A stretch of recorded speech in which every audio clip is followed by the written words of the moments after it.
Welcome, everybody, to another episode of our College Football Revamped Dynasty. We're in Season 5, getting ready to take on Baylor for a Big 12 championship, and then if we win, we'll be playing for a national championship. So, we got all of our recruiting and stuff like that taken care of. So we can just go right into the game. It's a big game. Do we wear big game black uniforms, or do we do something fun? Let's try.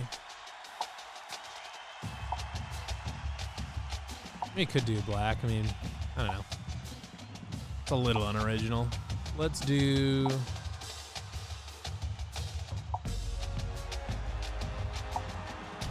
We should use that. Oh, it's like white too. There we go.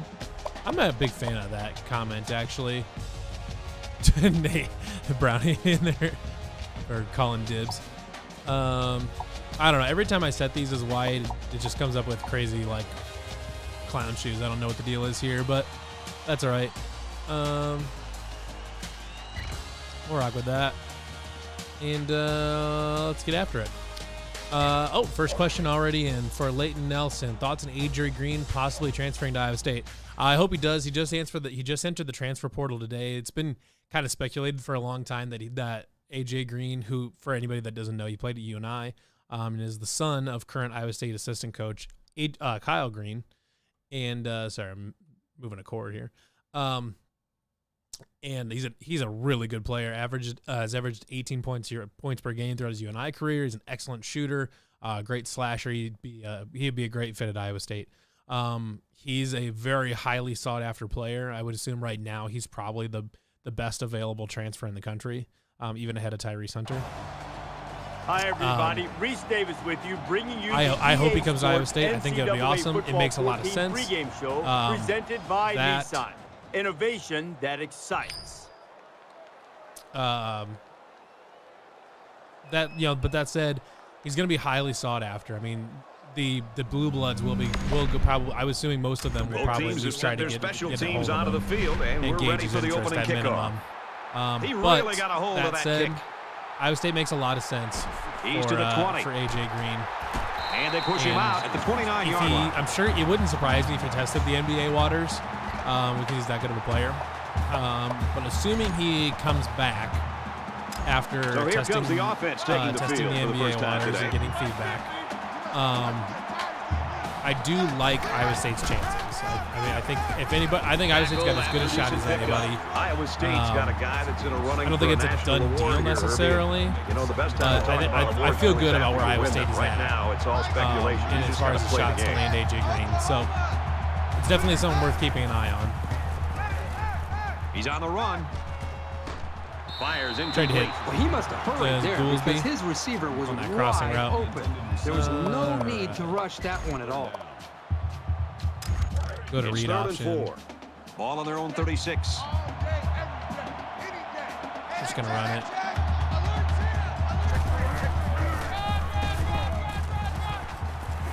He gets hit out of bounds at the 42. First down. So the halfback picks up the first down there with that 6-yard gain. AJ Green's a family person. He shows you now because where his dad and sister were when he started. Yeah, I mean that's kind of the prevailing idea is that while he's still an adult and can make his own decisions, the idea is that he would probably at least give Iowa State some pretty heavy consideration because his dad is the assistant coach here now. And not only that, but Iowa State offers a really, really good opportunity for him to be the dude, for him to be the leading scorer and to really take over and make this and have it be his team, even if it's only for a year. We're gonna run play action here. I'm gonna send Hayford deep and keep an eye on that safety over there. I'm actually gonna do the same thing with Fenner. Now he's scrambling. I'm just gonna let's do that. Gets it out quickly. Not sure why they just left him, but we'll take that. So Iowa State has a lot to offer, a lot to offer AJ Green. So we'll see what happens here. But I do like Iowa State's shots. at If you don't getting take him the time as a if quarterback he to decides really to stay sell in the college fake, and it's decides going to make it easy ends on the up deciding to linebackers and transfer. safeties to realize that was just a fake handoff and to get back in position. But when you really work it and sell it the way that quarterback did right there, that's when it's more effective. It can open up the big plays. 1st and 10. Ball on the 27. Rolls to the left. He's got to throw it in a hurry. He's tackled at about the 27-yard line. And Brian says, plus who wouldn't want to play Big 12 basketball? Yeah, I think that's fair. I mean, the Big 12 is the most prestigious basketball conference in America right now. And, you know, when you're in that conference, you're playing against the best of the best all the time. If he can be a high-level scorer in the Big 12, he can do it 7 yards anywhere on that else. play. So it'll give him Iowa State's system will give him a chance to showcase his defensive acumen as well, which will be valuable for the pros as well. So, I think Brad, that's the Iowa State just makes a lot of sense for AJ Green. This drive. And this offense right now, in the end, we'll just have to wait and see what he does. And if he decides not to come to Iowa State, it is what it is. But it's the 9th play of the drive. Right now, I think Iowa State's in a good spot. We'll go play action again. We're just going to run it. My lung's tired, but that's okay. And they get nice yardage on that run. Long. 7 yards, good enough. 6 yards on the run. That'll bring up 2nd and 3. We're on 2nd read down, option here. and they're going to need about 3 yards to pick up the 1st down.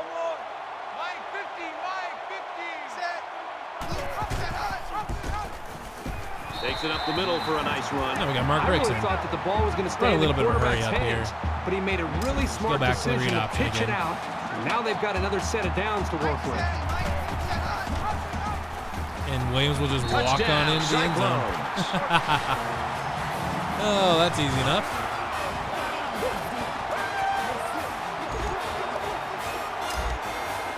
But we'll see, too, because, with Tyrese Hunter gone and right now, I guess the status of Gabe Kalsher is still somewhat unknown. I mean, the prevailing idea is that Kalsher will come back, but he hasn't announced that he's coming back yet, so who knows? And a lot of the yards came on the ground. So the score now, but 7-0. What that does mean, though, with Tyrese Hunter transferring, down for a touchback. is that Iowa State's looking for a guy to step up as point guard. The new transfer, I think, is Jeremiah Williams. He's from Temple. Looks like a good player, statistically very, very similar to Tyrese Hunter last season as far as scoring and things like that.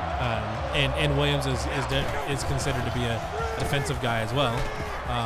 So that's a good, some good stylistic continuity at the point guard position for Iowa State. Now, obviously, Tyrese Hunter's a really exciting young prospect, and the idea is that he would be able to take a step forward next year and become a more efficient offensive player. On the 36-yard line. But if you can statistically, anyways, you can get kind of not a fully a one-to-one replacement. Oh my God. Tackle made right but the a guy that can at least be effective there. And then you also sit back and you're kind of putting some chips on Tamin Lipsey and hoping that Tamin Lipsey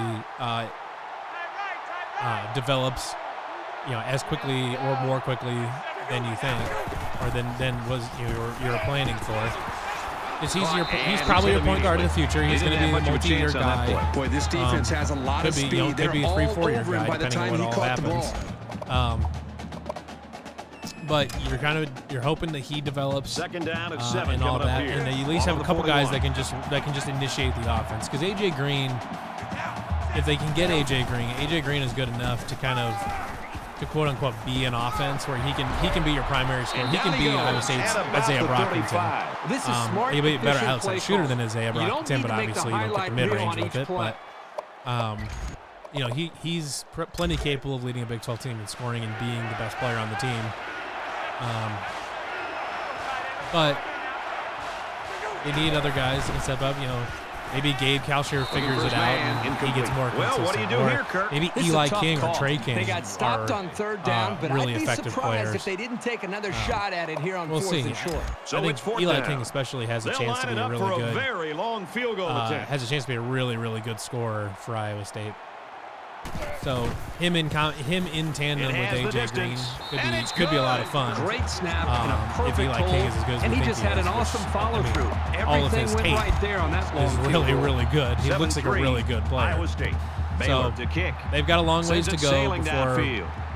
we can say that they're going to be great next year or anything Room like around that. the corner. There's a lot of roster building that's got to happen yet. At the 28. But as of right now, it's looking like we are in decent shape anyways to continue building the program. Is back on the field after running the ball very well on their last drive. This offensive line really opened up some big gaps for the running back last time. I didn't know it was blocked. Williams gets about 4 yards on the option keeper.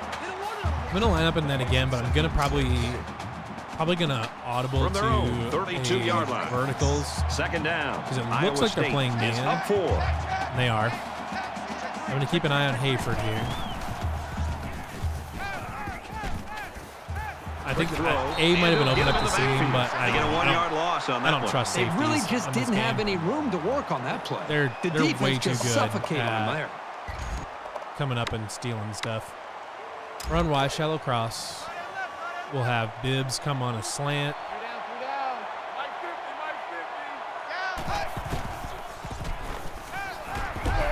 Very clutch tackle and there. Like clockwork, DJ Bibbs is right there, ready to go.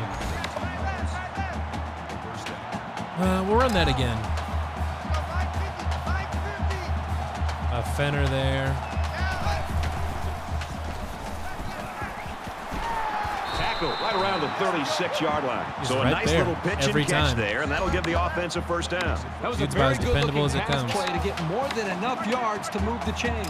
We'll run Y cross flood here. See if we can get Fenner. If Fenner's open deep, we'll throw it to him. Otherwise, I usually like to hit Bibbs on that crossing route. Under heavy pressure. But, knocked out of bounds around the 23-yard line. I probably could have hit the running back there, but it's okay. I'm gonna run this halfback corner again. I'm a big fan of this play. Line. First down. You just got to be careful not to accidentally, you get it picked off there by Y. Oh, that was terrible. Tailback, but he can't bring it in. Running back was open. Long the intended receiver on the play. That makes it 2nd and 10. We'll just run it. Finish out the quarter.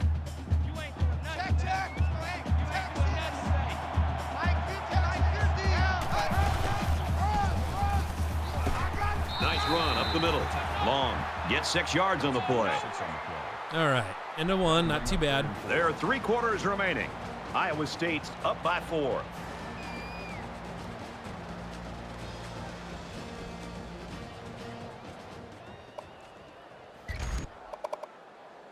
And we're back for more action here in quarter number 2.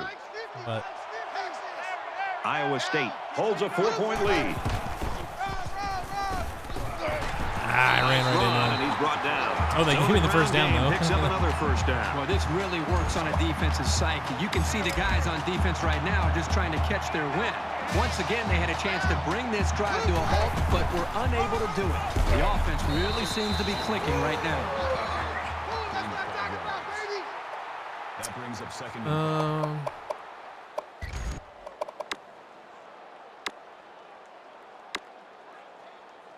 Do I dare to run a speed option? This is we'll the 10th play of this drive. And probably try to hit Clint Long on that Texas route there. Or the angle route, I should say. He's scrambling. That works too. Fires it out. Jimmy the Mobster Goolsby.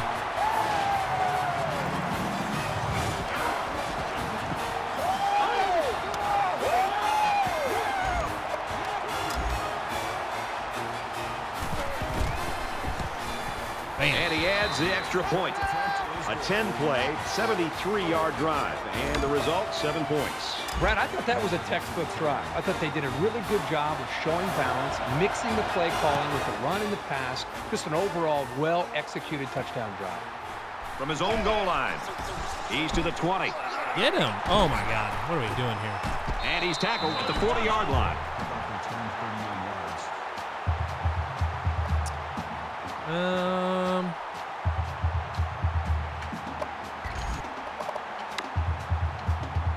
It was a pretty one-sided first quarter, but I wouldn't be surprised if things changed in a big way before halftime.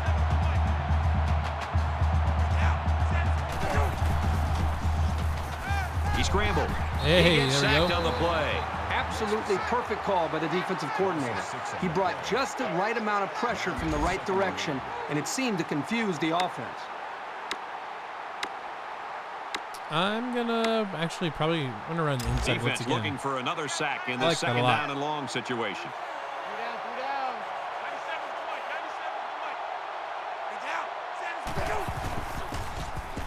Gets it out in a hurry.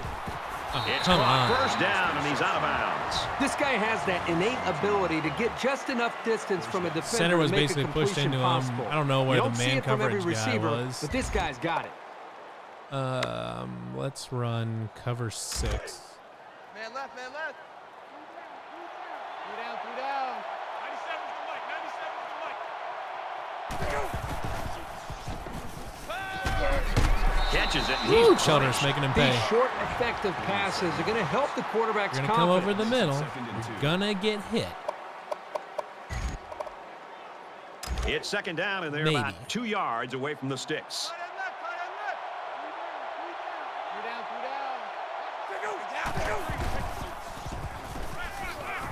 Quick strike, and he drops Ooh, it. dropped it. All right. Fair was the intended receiver on the play. Third down. I'm gonna run that inside blitz again. Here, we're gonna press.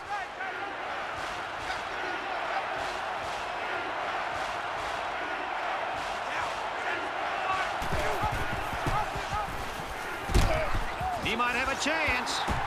Brought down at the 30-yard line. Damn. He got the first down and much more. I'll tell you what, this guy is a threat every single time he touches the ball.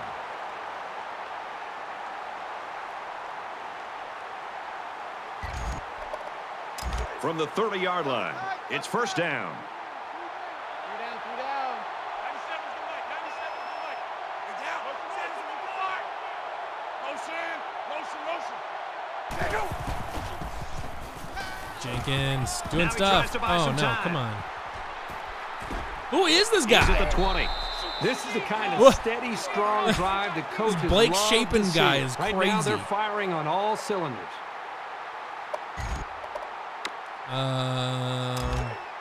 We've Around got a Thunder first and Green. We're 10. gonna get to him this Ball on the time. 19-yard line. 97 for Mike, 97 for Mike.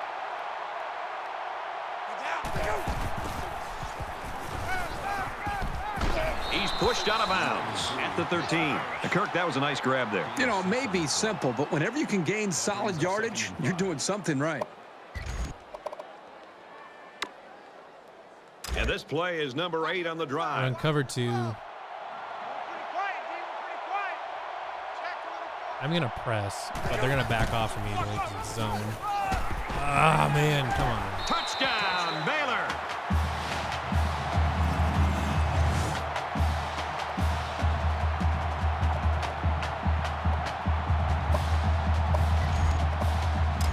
Oh, duh. That's right. And he converts the extra point. A nice 8-play, 60-yard drive, and that's good for a touchdown. Brad, I thought the offense did a really nice job of mixing up the play calling on that drive. I thought the defense was on its heels most of the drive because of the versatility of the offense. He's to the 20, and he's taken down at the 22. Oh, let's go here.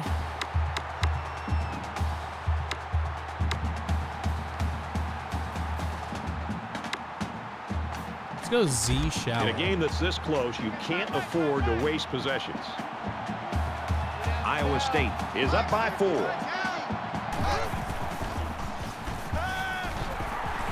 Incomplete, and that wasn't the greatest pass in the world. Well, I don't know how anybody can throw a great pass while getting drilled like that. Let's go read option. So it's 2nd and 10. Ball on the 22.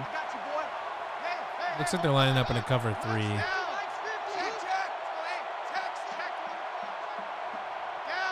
I don't know. They might be in man.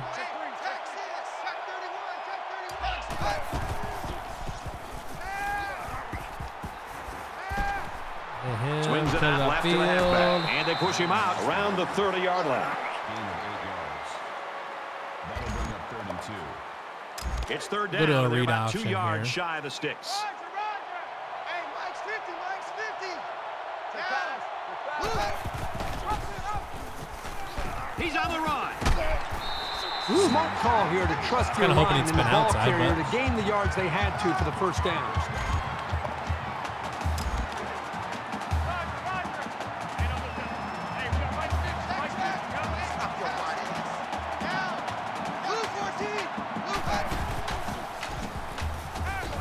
Scrambling around.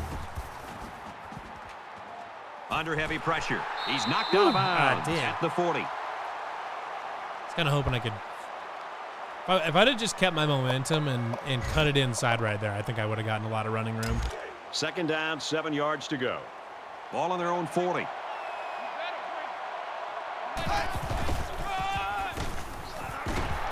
Makes it out to about the 49. It's great when a running attack comes through for the first down like this.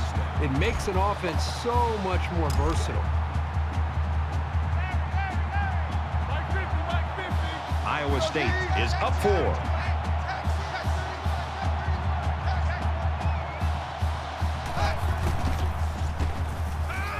He's open. And they make Jimmy the stop. Mobster 24 Goolsby. yard line. We're going to run shallow cross here.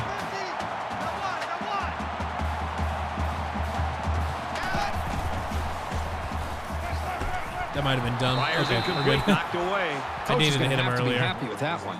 The defender was in the right position to make the play. Makes it 2nd and 10. We'll run it. 2nd down, 10 yards to go. Ball on the 24-yard line. He's taken down at the 22-yard line. Should have known that they were going to do that as soon as they lined up that way. That'll make it 3rd and 9. Mike's 50, Mike's 50. Check, check, check, check. Hey, Texas. Hey, check 24. Woo, more. There it is. Receiver, touchdown. John Moore. However, shout out to the throw from Jake Williams, though. He's slinging that thing. And he tacks on the extra point. A 9-play, 76-yard drive, and it results in a touchdown. Brad, I thought that was a textbook drive. I thought they did a really good job of showing balance, mixing the play calling with the run and the pass. Just an overall well-executed touchdown drive. So our score, 21-10, brought down at the 38. Baylor's game plan coming in, obviously, to run the football, control the clock, control All right, the line of scrimmage. I They're definitely doing need to some slow of down that, their but running they're game behind on here. the scoreboard, Not so it really doesn't 100% sure matter. how I'm Someone's going gonna have to do give it. in the second half. Well, they're not doing enough. But- You know, he's having a great individual performance in this game. You look at the scoreboard, though, and it's not working out. It's not giving them enough points. So I think diversity is the key for them moving into the second half. They've got to be able to try to make some changes, put the pressure more Man, on this the quarterback's quarterback breaking and receivers, all sorts and of take some of tackles. the This is pressure off of just running the bonkers. football. Good coverage by the defense, but they have to be aware of this quarterback's tendency to scramble around and pick up some yards. Drop deep, drop deep. It's 2nd down, 5 to go. Ball on the 43-yard line. He's on the run, and he's sacked. Quarterback takes Great off like play by the at an defense. instant. Ooh, that time they came with Crazy the how blitz, and the fast he linebacker was just able tuck to get and run free and come away with immediately. a sack. Need to find a. Chris Schubert wants to know, so where do you think Hunter will land in possible dollar figures? Well, both of those are very, very complicated. There's like 3 schools in my mind, He wants it maybe all. 4. He's gonna get smoked. This Oh, one will nice. fall incomplete. There's like This maybe unit has there's quick 3 or maybe hands, and 4 they showed it schools there by knocking away that the make a pass. ton of sense for Tyrese Hunter. That'll bring up 4th and 9. Kansas, Texas Tech, Virginia, and maybe Wisconsin all make a lot of sense for McGee to Tyrese punt. Hunter. It wouldn't, like, Texas Tech recruited him pretty heavily in high school. So this one goes into the end zone, and that'll be so a I'm touchdown. sure he's looking at The them. Cyclones are just cruising Kansas through is this first half, Kansas. Herbie. Really a comfortable You can lead. always find a spot for you can always find a spot for somebody like that on Kansas. It's a 4-quarter game, and even though that first Virginia half went pretty well, is, things can you know, change they've been in a defensive hurry. powerhouse They for a long punched it in time. for Plus, 6 on the last series. Can they do it again? You know, when this defense went over mostly the it's more sideline, odds than Tyrese, but Tyrese has connections to Tony Bennett in that whole family too. So you've got to get their emotions going, because when you play defense, it's not just about X's and there's O's. connections there It's that about do make attitude sense. and playing with a lot of confidence. And obviously, play style wise, that makes a lot of sense for He fakes the Tyrese. handoff. The Bears use their second timeout. And Wisconsin's obviously his home state, all that good shit. So, you know, those are probably the 4 that make the most sense. I don't know what the dollar figure From thing their looks own like. I mean, 24-yard line. assuming this is all in NIL driven, which I mean, I think it's a fair assumption to make. After that injury. You know, it's hard to say what Now those he's dollar scrambling. figures actually look like. And he's tackled shit, around the Deckers in. 27-yard line. The Bears using their third and That's last interesting. timeout. I did not notice that. Come out and stick a knot. I want to see where they end up. Right here. I'm going to do this.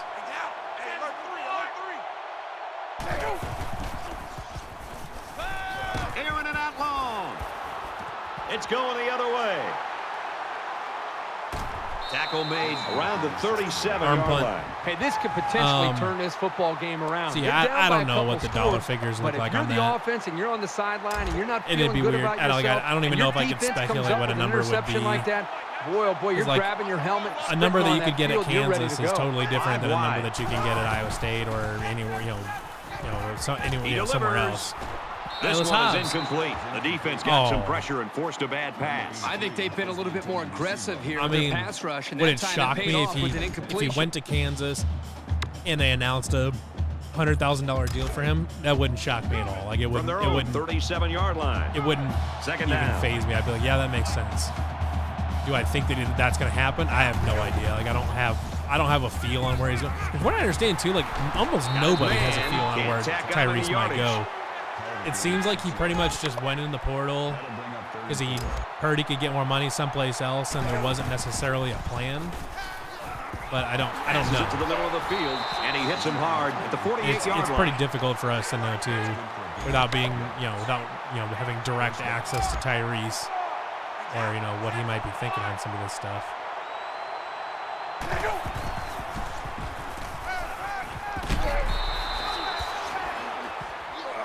We'll let the half run out.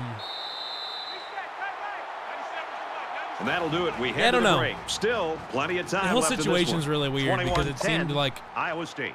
All right, Reese. I don't know if I'd say like spur of the moment, but it seems like it happened really quickly. Basically, like there was like for me anyways, there was really no reason to believe. Iowa State's continuing. I don't think to play we'd seen any real extremely tough reason defense. to This has been believe impressive. It's that just been impressive to watch them play he with wasn't such an coming attitude, back or that he almost a wasn't chip happy on their about shoulder something with or the any of energy that. I they're don't playing with. think we I saw think it's any gonna reason to require believe that kind of that. effort to be able to win this game. And then just There's all got of to a be sudden, some sense of urgency No, to quarterback's this out for the offense game, right so that's now. interesting. They don't have the luxury of wasting drives if they want to get back in the game. we haven't seen any reason to believe that was the case, that he wasn't happy or anything. First down grab by the And so it receiver. all happened They'll really bring him quickly. down at the 46-yard line. Well, you know this defense is I going to don't come know. after you. There's no doubt about that. And as Do an I know offense, anything about the Iowa State you have to be collective? prepared for that. And that play, they Not made a them ton. pay for I mean, I know blitzing. that it's driven First and 10. by. Ball on their own 46. I know it's being driven by donors wanting to set up a regular fund, kind of like what And a Kansas quick has, throw. where And people he's taken can down at the donate 49. X amount of dollars per month, and that pool of money goes towards athletes. Second and 5. I don't really know much beyond that. But I know that that's happening. I know that's kind of the general idea. Kansas just announced one, and there's a few other schools I think that have one set Throws up. complete. He's got room to work. And down he goes. It's just at the it'll be a 38-yard monthly. line. I would Good assume pitch it'd be and some catch sort of there on monthly second thing. It could be down. quarterly or It even was by good enough to get him the first down. That's just a nice play. every 6 months or something like that. But basically, it's there. It'll be there to set up From the to 38-yard have line. an First NIL down. fund, so that way, if we want to keep a player They might be coming here. and we think that a $50,000 He's going to check try and scramble. from NIL and make them stay, He's at the 20. we can pull it out of that collective Touchdown, Bears. and do that. I don't understand what to do about this running game. This quarterback is tearing me apart right now.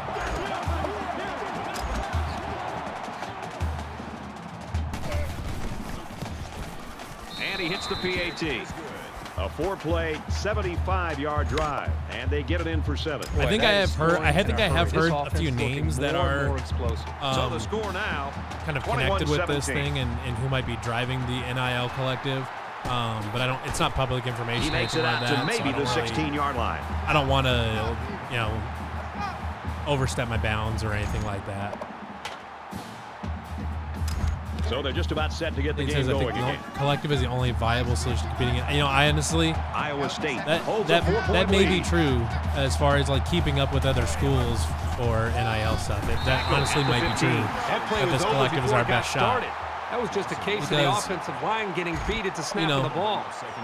One of the big things that works against Iowa State, aside from being in a state with a relatively small population, and all of that. Aside from all that, Iowa State's so the quarterback keeps it for about 7 yards. Where it makes its bread and butter in agriculture and engineering, chemistry, biology, stuff like that.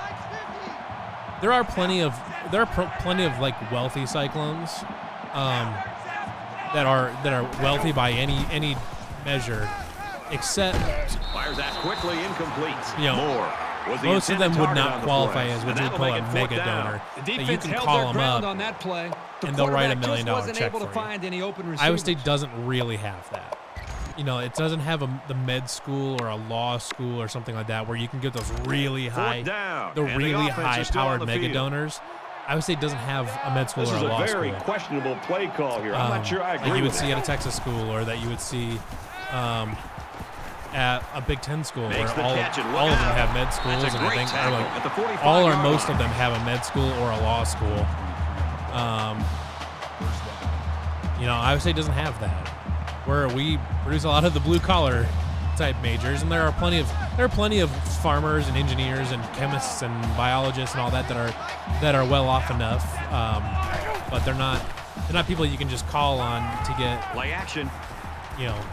$100,000 out of nowhere or anything like that. Good job here by the defense. If you let this that's definitely working against Iowa State there too. It's just what the business Iowa State is in as far as what degrees they offer and all that. It's 2nd and 10.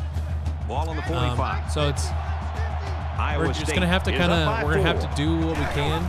It just means that instead of having one donor that contributes a ton of money, it'll have to be a bunch of us. It'll have to be 50,000 of us or 60,000 of us contributing $50 a month or $20 a month or $100 a month or whatever it is, to help try to fund this thing. I mean, I'm sure there'll be different donor levels. Like I'm sure there'll be like a $10 a month, $20 a month, $50 a month, $100 a month, or like whatever. I'm sure there'll be plenty of different levels for people to sign up at. Brad, I thought the offense did a really nice job of mixing up. If you get 50,000 people to sign up for $20 a month, that's $1 million a month because of the versatility of the offense that you can give to athletes. Into the end zone, down for a touchback. And I mean that's valuable. And we see this offense again after what you, Kirk, called a very physical touchdown drive. Well, I say that, Brad, because the big hog mollies up front were able to create holes for the running game, and it helped them get the score. Let's see if they can do it again. Brought down at the 23. I mean, whenever this collective comes out, I mean, I'm going to absolutely I'll be a member of this collective, and I'll probably donate, I don't know, $20 or $50 a month or something like that, whatever makes sense or whatever levels they have available. I'll kind of make a decision then. Gets it out quickly. He's tackled at the 30-yard line. I'm going to be part of it because I want to be. That ball into his hands. That's how you catch a football. Definitely going to be involved now because I want to help Iowa State to be competitive. And right now, in a world where NIL is entirely unregulated and it's just the Wild West, and people just got to kind of figure it out. This is what Iowa State's going to have to do to compete. Fires out to his wide out. Good open field tackle. I don't like the current state of Tell you NIL. what, the defense gambled a bit here. It came with the blitz, and the quarterback showed tremendous poise by making a good I like read the concept and of delivering a NIL. nice ball This is to kind the of more open of a man.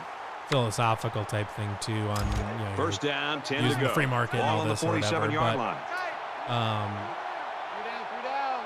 I mean, I like the NIL as a base concept, of athletes being able to make money off their own name and likeness. He's at the 40. Makes it to the 37. The option's one of the more difficult plays to defend. That said, the defense went after the quarterback, which left the running back with plenty of room. Are now in a situation where everybody that was pushing for NIL, it's kind of one of those be careful what you wish for type of scenarios, because everybody wanted total freedom for players to earn what they're worth and all this. And they make the stop. What it did was expose an underbelly of college football that always existed, and college sports in general that always existed, where there was some level of pay for play, and there was some level of under the table recruiting and things like that. And all NIL did was make it legal. And I think it's exposing a really dark underbelly of this whole thing that people are the 26-yard line. not happy with, because turns out when you legalize a bad thing, like under the table recruiting or paying for college athletes, it happens more often, and it's more in your face. 26-yard line. And first down. It's been difficult to watch all this, because not only do you have all this happening where like the rich schools and things like that are How about the effort of the defense able to pay exorbitant sums of money. I mean, like, look at Texas, where they have that fund set up to pay every single lineman that goes through that university, every single one, whether they play or not. It's $50,000. Here's the 8th play of the series. Like, that's such an enormous advantage for Texas. Like, if you're a good lineman in the state of Texas and you have a shot at going to Texas, you have a $50,000 check in your pocket. Decides to tuck it in, and he's got space. And he's tackled at the 15-yard line. I mean, if you're anybody else, how do you compete with that? Nobody else has that kind of money to throw around. And it's an uneven playing field. Not that it has ever been, and not that it's really ever been truly even, but it's been more even than it was. And like, if you were going to pay for players, you at least had to hide it and try not to get caught. But now it's just happening in broad daylight, and I think that's really frustrating for a lot of people. Slings it out, and it gets tipped. And he was able to just tip that one away. It presents a very difficult right situation for schools like Iowa State or Kansas State or Minnesota or whatever. All these schools that have some money, but not a lot.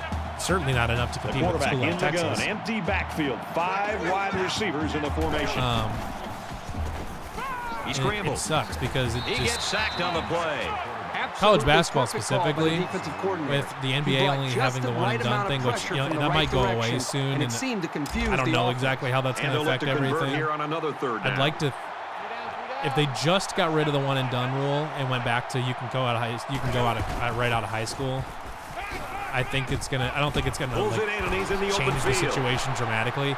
It might affect things for like it's going to be 4th and inches after 10 guys every year at the most. Like, what a throw by the like guys coming out of high school and going straight to the NBA was like it happened, but it wasn't like it was like a few guys each class. It wasn't like dozens of guys.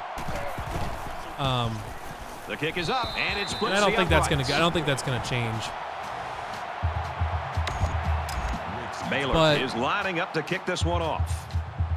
He kicks it off, and he got all of right now. College basketball is extremely unstable, and it's lost. He's to the 20. It's lost one of the things that ends up. This has been a fun one if you like offense. The shootout continues as we head to the 4th. The Cyclones in front. It's really unstable right now, and part of it is because there's no things aren't tied, regulation to this transfer portal. It's this drive that could really. And there's no regulation to this NIL. Anything's going. It's just you got to figure it out and hope that your school's not getting left behind. And what it has done is it has robbed college basketball of one of the things Iowa State up that by 8 ends up making it a lot of fun, which is veterans competing against veterans and freshmen competing on the same floor. Because obviously a junior and a senior college basketball player they play and feel and everything totally different than a freshman.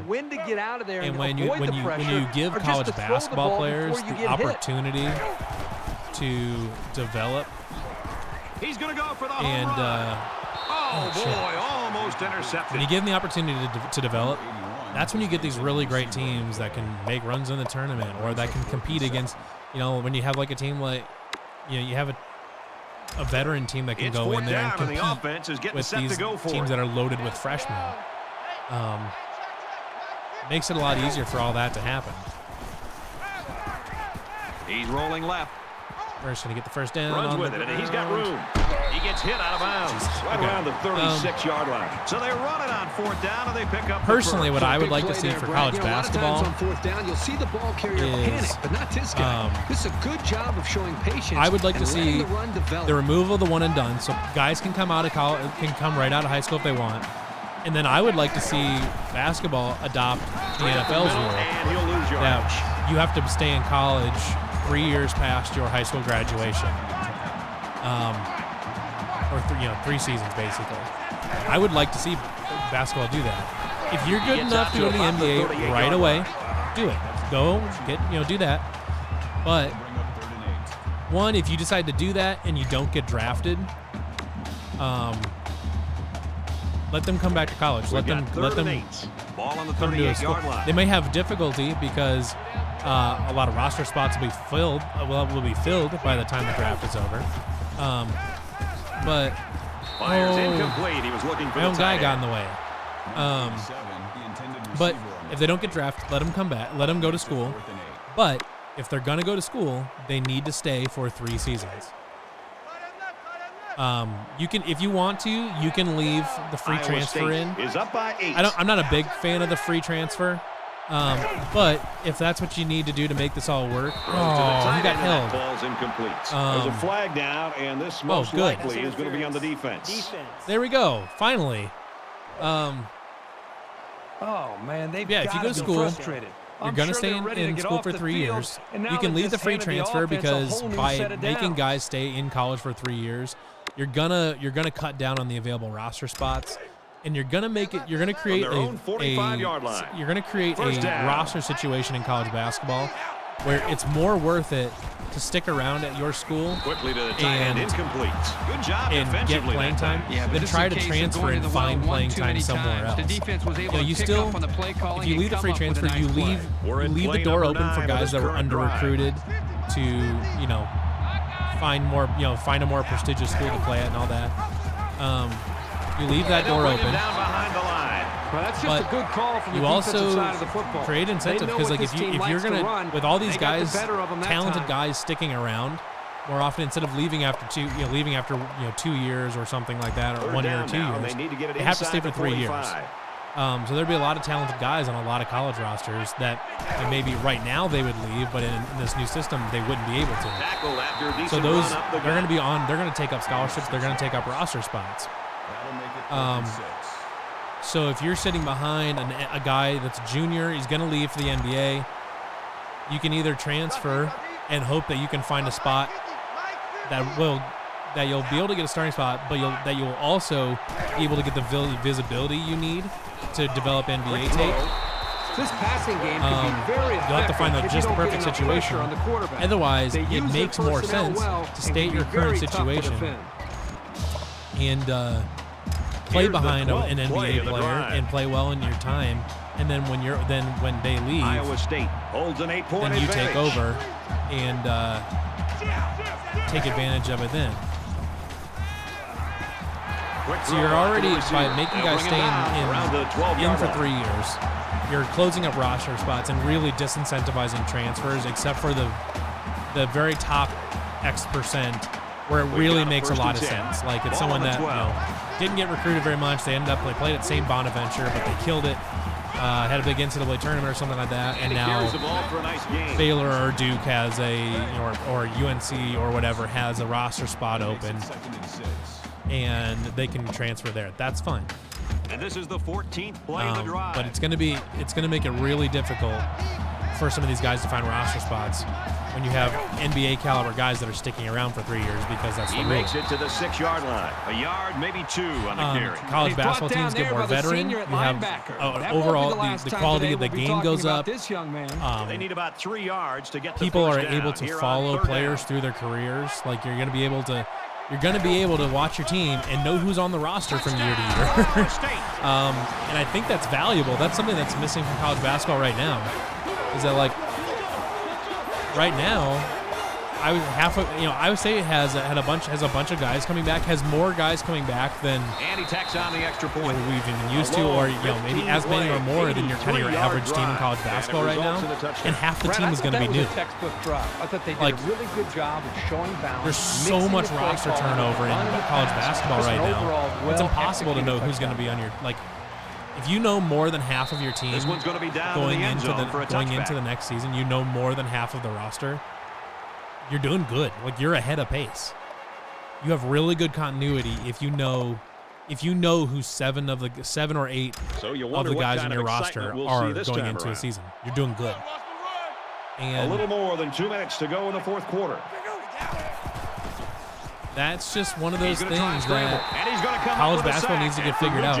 And where this has gotten complicated and where this whole situation sucks even more is that the NCAA is largely powerless to do anything about any of this. They have no power whatsoever to govern NIL, any of that. I mean, they can put very, very minor restrictions on some of this. Like Stays he's in out of bounds and bounds. made a nice He's out of catch. bounds. He was definitely out of bounds. 19 yards. First down. I want to see this. I mean, he's not even close to bounds. What are we doing here? I'm going to challenge that. So the NCAA can't do anything about it. So the only entity left that can do anything to regulate any of this is Congress. And I don't know about you. I don't personally have a lot of faith in Congress to get this thing figured out. So he did touch, but the same foot went out of bounds immediately. After review of the play, the ruling on the field stands. Yeah, he had a foot in. So after some discussion, the call on the field stands.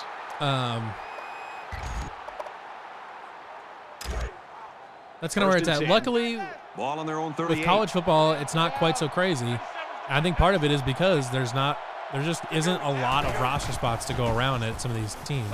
There are a lot of guys in the portal because this is all brand new and everyone's trying to kind of figure it out. At the 38. You have some guys that have some bad faith actors that are giving them bad advice because they're trying to take advantage of the kid. Pick it off. No, come on. You never know what will happen when the ball ricochets like that. Good effort by the defender. But college football doesn't have near the transfer problem that college basketball does. It's got more transfers than maybe just under you would like, the average fan would like. But I don't think the college football transfer situation is out of control by any means. And he tackles him hard at the 45. When it makes sense for some of these guys to transfer, it makes sense. You could look at the Oklahoma USC situation and say, well, this is kind of silly. Maybe this is an abuse of the transfer portal system where you can basically recruit guys, from your old school to your new school. But I don't. If that's the worst thing that comes out of it, I don't think that's. He's under some I don't heat. think that's as big of an issue. Fires it out. And down right he goes now, though, at the 16-yard line. In basketball, there's so much roster flood. I mean, basically everybody's a free agent at the end of every season. Football, there's a motivation to stick around because you're better off sticking on the roster and trying to fight out a roster spot. Penalties are a great if you think way you're to close, stall you're out a better off to drive. stick out and fight out a roster spot or a spot on the depth chart than to transfer in most cases. Unless you're really, really buried, like an Aiden Bauman or a DJ Miller who just transferred today. Someone like that. Unless you're one of those people, it doesn't make a lot of sense to transfer. You can talk about offense unless you have a guaranteed starting spot. The defense was better. They come up and that's hard to find in football because there's only 11 guys on the field at any one point in time. So it's unfortunate that this has all happened, and they basically they got rid of the two main rules that ensure that helped out the main rule that helped out roster stability in college athletics, which was the transfer sit-out rule. They immediately took it off, and they input, and then right after that they released the NIL restrictions. And when you combine those two without doing anything about it at all to regulate the market whatsoever, you're going to end up with something like this, and it's really, really hurting a lot of college athletes. You know, we see some of the top-end names that are top 5, 10%, whatever, that are big names. They'll find homes because they deserve a roster spot. But there are like thousands and thousands of athletes in the transfer portal right now, and like 90% of them have nowhere to go. They got to the transfer portal because someone told them they should go look for more playing time or whatever it is, and they got bad advice. Nice kick, plenty of distance. A lot of those kids are currently in a spot where they're just stuck there. They can't go back to their old team because their old team filled their spot with somebody. Iowa State, they've been getting into the backfield quite a bit. This is turning into a day that the offensive line wants to forget. The old team filled their spot, and there is no spot. There is no new spot for them. It'll keep the defense honest, and they won't be able they got to just screwed. play the pass. And will it resolve itself once we're past all the COVID years and things like that? Maybe, because I know the COVID year combined with all that at that same time didn't help, because there were people, in college athletics you have every 4 to 5 years you have an entire turnover of the student athlete population. But with COVID you had a bunch of people sticking around, so that you didn't have the outflow that you need to maintain balance. And he shoved out of bounds. Will that correct itself after the COVID years start going away and people stop using COVID years? Probably. Maybe, I don't know. But for right now, there's more transfer athletes than there are roster spots.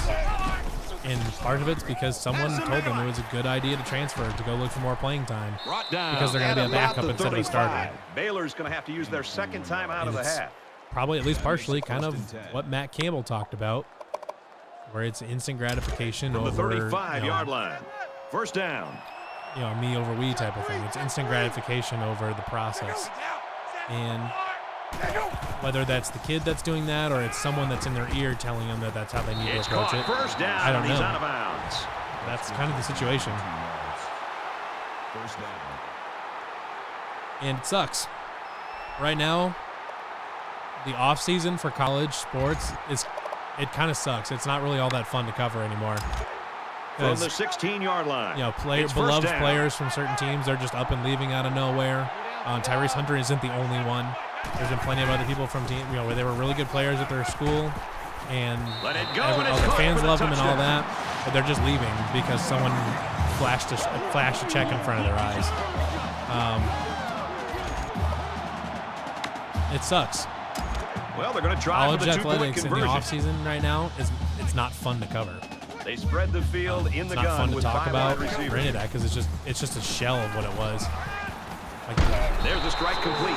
College athletics they're just not as fun as they used to be to pay attention to. And they get 6 points on the board, at least in the offseason. They're still fun to watch the games and all that. Really had a lot to do with the now in college quarterback basketball, getting in sync.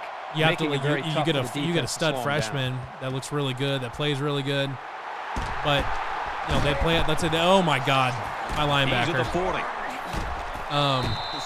Iowa State's dreams are a reality in this football game. They have a really great freshman season. Instead of saying, "Wow, I'm looking forward to having this guy on the team for the next couple of years or whatever," the first thing now that you think of is, "Oh shit, I hope this kid doesn't transfer." This offense just torched the defense what are we, through the air with a great what kind of system are we in? It was really nice. Where the first thing when the first thing you think of when a player's having a really good game or a really good season, what kind of system do you have to have? How bad do you have to have messed up that system to where your first thought is, "Oh God, they're going to transfer, aren't they?" Instead of saying, "Wow, this is going to be fun. I'm looking forward to having him in a Cyclone uniform for the next X number of years," or whatever it is. Nice run there. It's a screwed up system. You're able to pick up the first when you're more worried about people transferring than you are excited about them sticking around. You almost don't want them to be good because You want them to be good, but you don't want them to be too good. Because if they're too good, they're going to lose. Receiver, touchdown. That's how messed up college athletics is right now. And it sucks. And I hate it. Something needs to happen where this thing is brought under control. And I don't know what the perfect solution is. I'm not a policy expert or anything like that. It was a quick but it sucks. Play, and something needs to change. I don't know if the solution is to reinstate the NIL rules. I don't know if the solution is to reinstate the transfer sit-out rule. Maybe that's the solution. I don't know. But the current state of things is it's bad for the athletes, it's bad for fans, and if it's bad for both of them, then it's objectively bad for the sport, for any of these sports. And let's say long enough timeline, nothing changes and college basketball is permanently damaged, where it's not like nobody cares about it. Has to do with his preparation. You can see right now. And you have less money to go around, and all of a sudden it's less lucrative. And now the kids that were getting paid for NIL and stuff like that, they have less exposure, so they're worth less. And now the players are making less money off their own names in all this. So it's like there's so many negative repercussions to all this down the line, and nobody considered any of this a few years ago, or 2 years ago, or a year ago, or whatever it was. Just 2 years ago, basically, when this stuff was first really significantly, really seriously proposed. Nobody, the people in charge didn't stop to think, what are the consequences of this? What happens if we let athletes make money off their own name, image, and likeness, but we don't restrict anything. We let schools, the schools can't officially set anything up, but they can make phone calls, and they can make a call to their donors and say, hey, you should consider setting up this fund, or you should consider, paying our offensive linemen, or something like that. Can they legally do that? I don't know. It's probably a gray area that isn't really legislated all that well. But it's happening. And it's ruining a lot of things. I don't know. Chris says, how much of all the actions right now is this because this is the shiny new thing? In a couple years it'll level out. It's possible. Maybe donors and people that are interested in paying athletes, maybe we're getting to maybe we'll get to the point where they start seeing that they start seeing that aside from like their team winning a couple more games here and there, like maybe they realize that maybe there's not enough return on investment. There's not enough ROI for these NIL deals to go around, and then the market dries up. I don't know. I don't know what that looks like. Maybe they'll stop seeing, but there's also maybe it'll just keep going forever and indefinitely because people love college sports. It's hard to say. I don't know. I don't really know what the answer is, honestly. It could level out, but there's reason to believe it won't, because in the end, people like college football and they like supporting their college teams. And if they're given the option to pay some money and win and have their favorite college win games, then they probably will do it, even if it doesn't make a lot of business sense. So who knows? It's impossible to predict where this thing's going to go right now, just because there's no rhyme or reason to any of it. There's no direction for any of this. I don't know. Sorry, I realized I just went on a long rant for anybody that jumped in halfway or that's been listening to the whole thing. I just kind of went on a long talk about NIL and all that stuff and why I don't like the current system. But I promise I won't do that anymore. But anyways, we're Big 12 champions. Hunter Deckers did a decent job in filling in after Jake Williams went down with an injury. So now we're just going to wait to see who we play in the title game.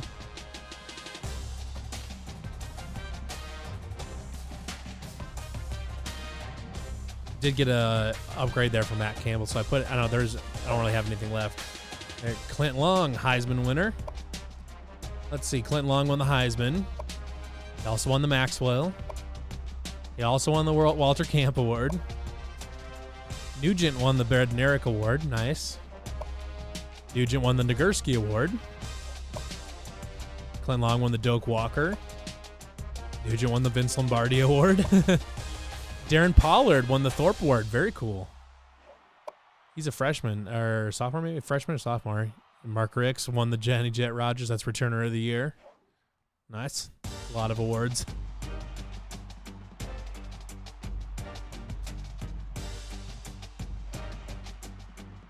Tennessee. Playing Tennessee in the first. Wait, didn't we play them at the beginning of the year? I have to remember correctly now. But didn't we play Tennessee to start the season? I feel like we did.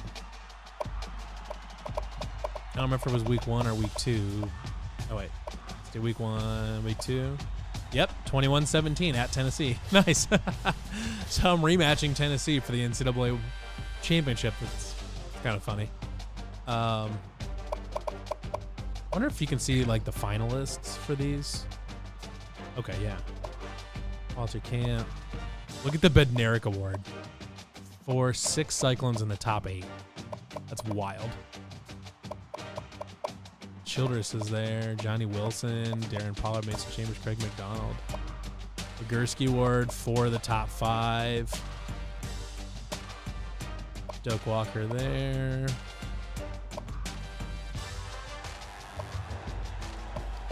Two guys on the Outland Trophy.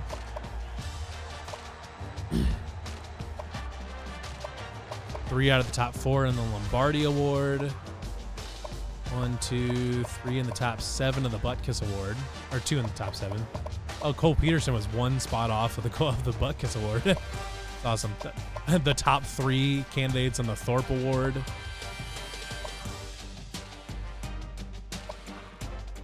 And then a Return of the Year, Mark Ricks. It's awesome.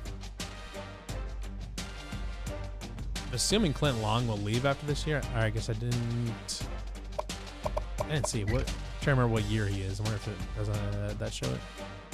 Richard sophomore. He might leave for the NFL. I don't know. He could. I don't know if he will. He probably won't. Now that I think about it, this game has players in this game have a tendency to stick around. But we're playing Tennessee in the national title. I think we're gonna wear black for this.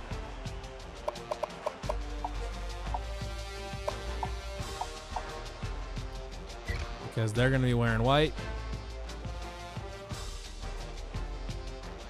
Let's get after it for the national championship.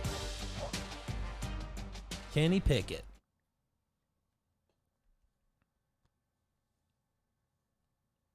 Kenny Pickett's probably going to make a really good Pittsburgh Steeler.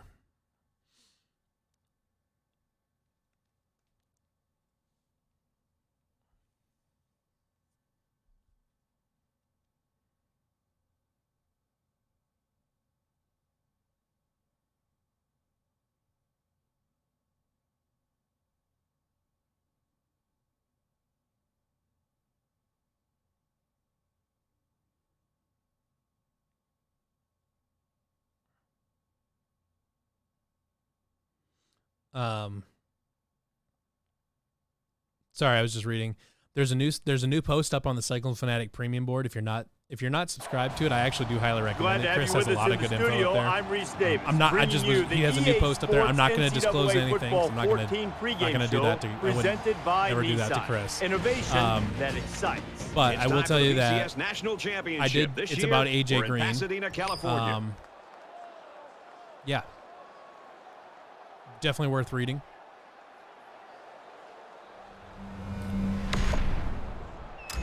One thing the new college football game needs to do is to the kick is away and the national have Iowa State fans wear more red.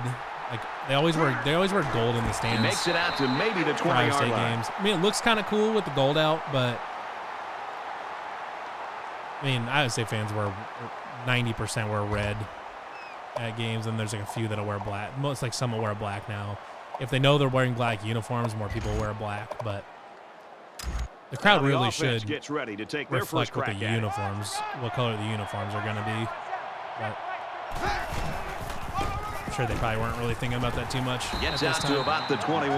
The Cyclones coaching staff at the same has just been time, raving about you know, when this game came out, the uniforms also had more gold on them, so that's probably also for their affected. system. I think that's the black key uniforms right did now. not exist. That's one of the reasons why he's putting up numbers that are among the nation's elite. Play it long. Tackled after a decent run up the gut. That's good for a gain of 7 yards. I'm going to go down to that read option that's in that trips. Short yardage situation here. It's 3rd and 1.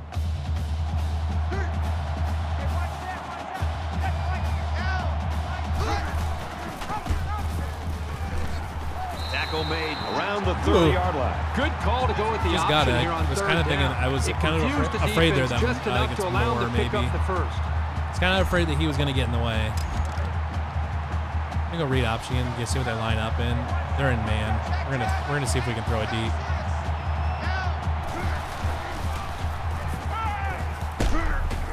Ooh, what a catch by Moore. Tackle at the 44-yard line. He had a couple of freight trains coming at him, but when they blitzed, it created a hole in the coverage, and they took Let's advantage go of it. up to normal. We're on wide shallow cross, and we'll have EJ Bibbs First come on a down, 10 slant. to go. Ball on their own 44.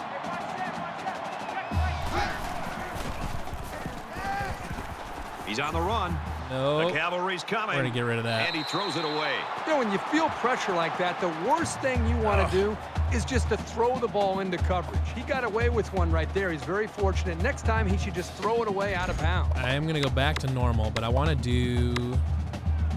Yeah, I want to do my red zone halfback corner. Should go the other direction with it though.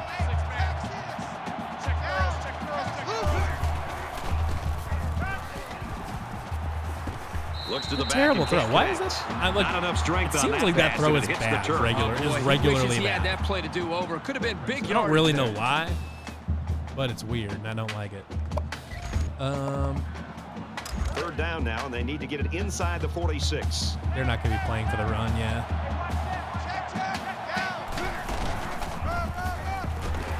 Oh, I ran into the Run, guard. and he's brought down. You Damn it. admire their faith in the All right, running let's game, do- but a let's go pass back to might have normal. been the better way to go.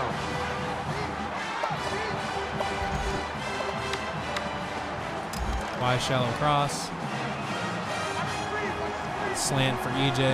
This is a pretty controversial call. I really would have expected them to Oh, punt. shit. Throws it into coverage, and That's it's my bad. intercepted.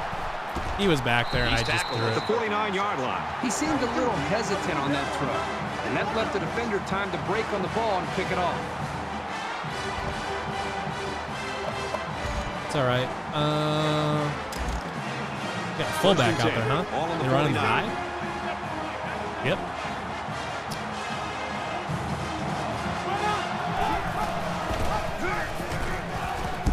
He's on the run. And he's taken down at the 38-yard line. Okay, let's.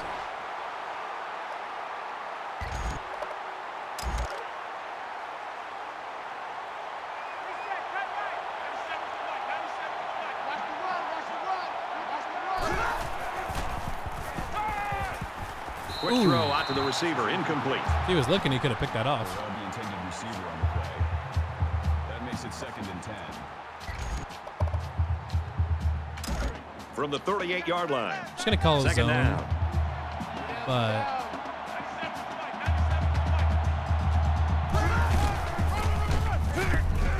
Get it on the there's counter. no They way. There's shut 2 it guys down. out there. Never really had a shot. They were on him almost as soon as he took the handoff. Brings up 3rd and 12. Go dollar. We'll cover 2 sink. I'm gonna call him on a spy. We're gonna blitz with Jenkins here. Push the middle of the pocket up. Quick strike Oh, he to the dropped back, it. and he drops it. Archie intended receiver on the play. This would be a. Makes it 4th and 12. Yeah, so this would be a long field goal. Be what, 57? Hill is hoping to boom this one down the field.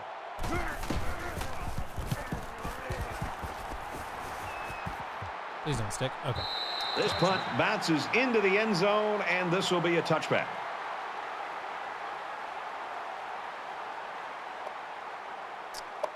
I got to get a little bit creative here. What's Normal got? Ain't Normal got anything fun?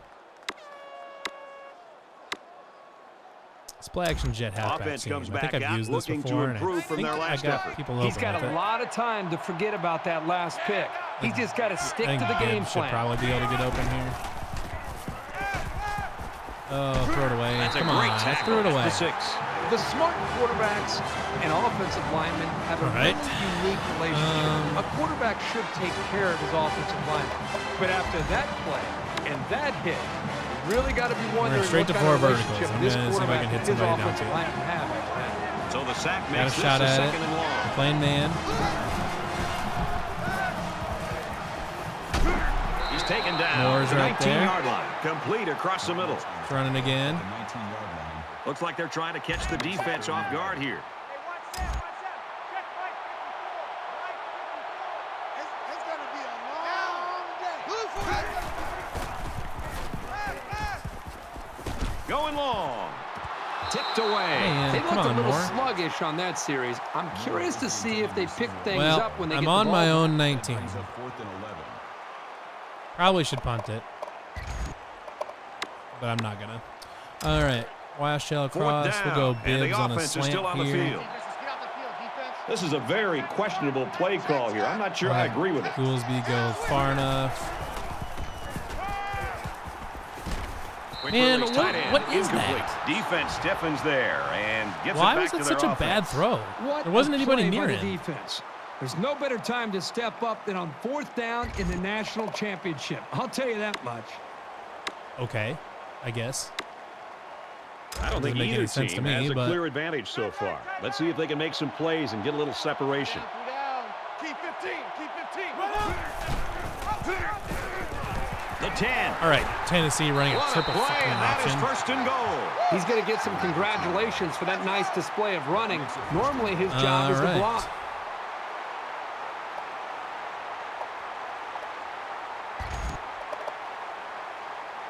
First down, and they've got their eyes on that goal line.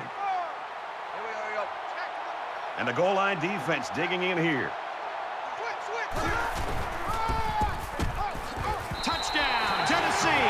The halfback just plowed his way into the end zone. Yeah, but it Didn't wasn't realize I all was gonna him. be The playing against the offensive triple lineman just option with handpicked Tennessee. the defense on that one.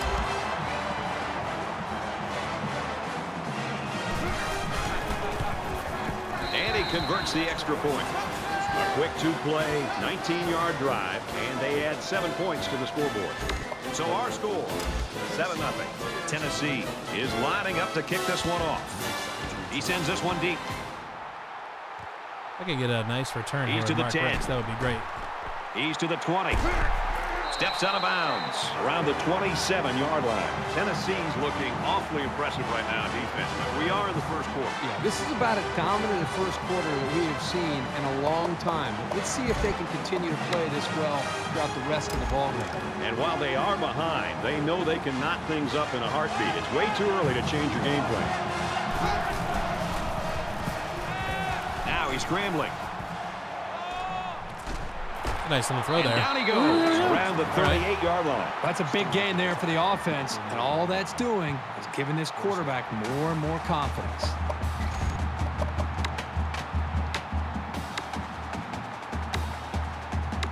Let's run slot outs. It's 1st and 10. Ball on the 38-yard line.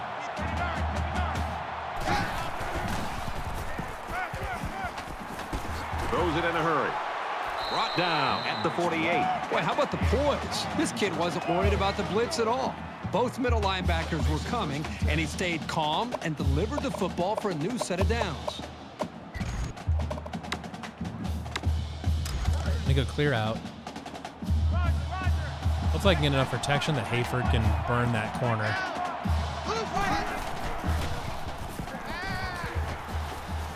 This will work though. Quick throw. They'll Oh, bring him man, down come to the on. 42-yard line.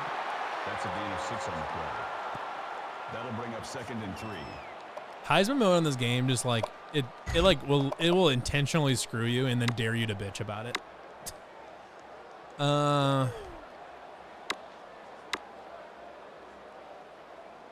Second down, and they're going to need about 3 yards to pick up the first down. Check, check. 91 is the mic. Hands off to the right and is brought down in the backfield. That's a great play by the defense. There's nothing like a defense being able to slip off of a block, get into the backfield of the offense, and then make a play in the backfield to be able to create some momentum possibly for this defense. Gonna run it.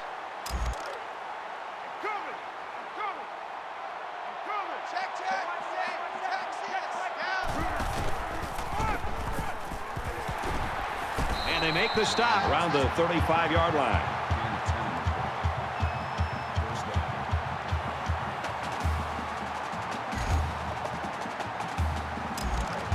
We've got a 1st and 10. Ball on the 35.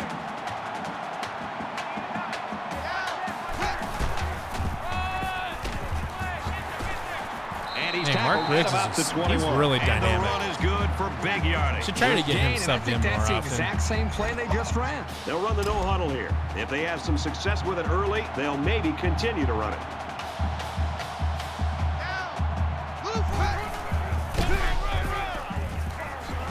And that sets them up with a 1st and goal. That makes it 1st and goal. I'll run it again.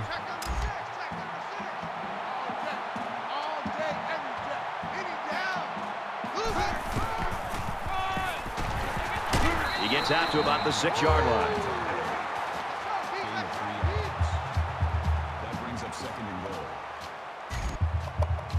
I'm gonna keep running until they It's give me a 2nd and reason goal. not to. 6 yards to the end zone.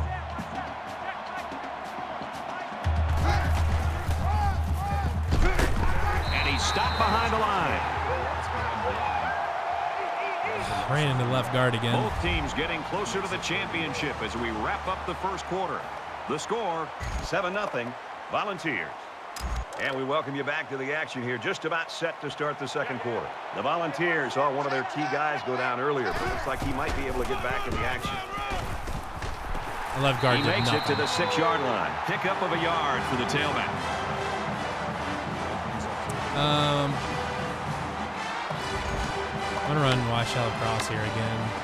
It's 4th and goal from the 5. Let's see if the defense can make a stand here.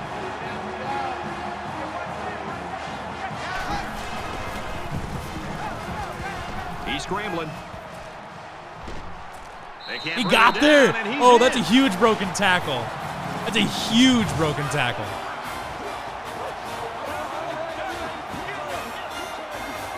What a clutch play by Jake Williams. They'll line up for the extra point in an attempt to tie the game.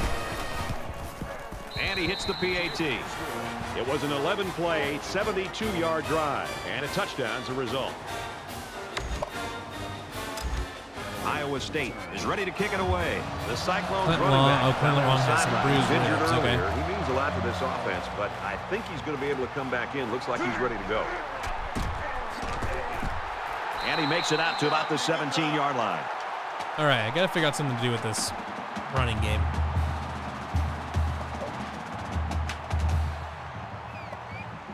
Yeah, I'll sub in Mark Riggs until he's ready to go.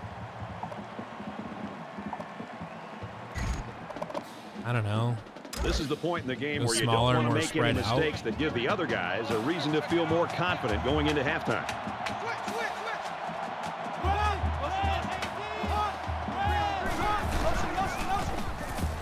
And they got him for a loss. You keep gaining negative yards, and you put yourself in a position of having to make Kind of neutralize bigger their plays. advantage Puts a up lot front. of pressure on that quarterback. Or their numbers up front with faster safeties to push to the outside, I guess. From their own 16-yard line. 2nd down.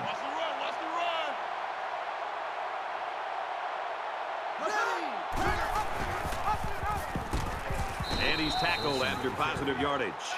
Okay. Gain of 6 yards. That'll make it 3rd and 5.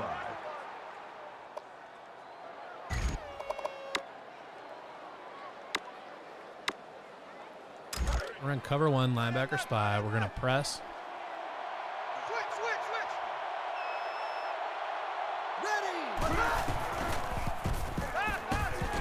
Here they come. He delivers. Nice grab on the play. And he's finally knocked out of bounds at the 32. You can chalk that one up to the hundreds of passes the quarterback has thrown to this receiver in practice. Smoked. These guys know and trust each other, and you could see it in the way I feel like he should have been able pass. to keep up with that, or at least put a hand up. First down and 10 now after picking up some great yardage through the air. The Volunteers running back. He was injured earlier. You see him down there on the sideline, and it looks like he's ready to get back in the game. How? It's so many people back. They had like one receiver. 19. How did he get open? Execution. Quarterback made a nice throw, and the receiver was able to go up and make the play. It's really frustrating. I mean, this is the best thing I've got so far to, as far as a solution for defending some of this, but.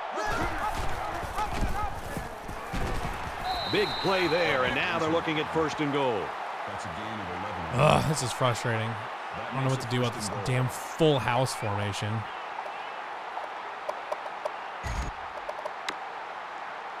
It's 1st down, and they'll be looking for 6 points here.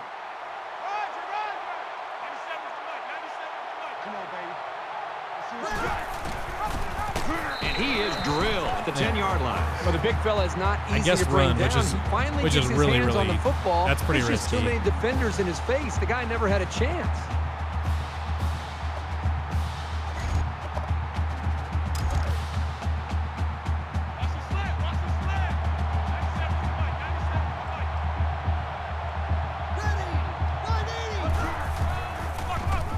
Gives it to the back. Touchdown. No way.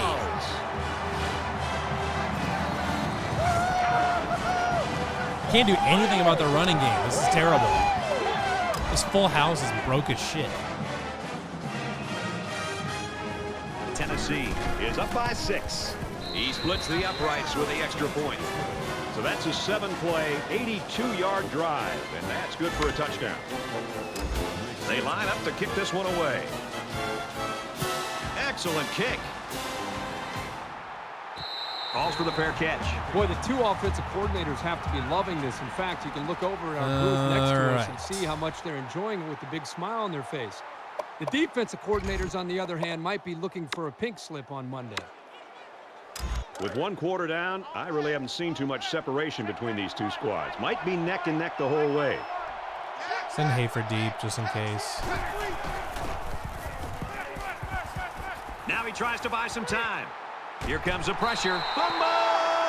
The ball just kept scooting all over the place on the sideline, and it finally skipped out of bounds before anybody could claim it. I'm really struggling to move the ball right now.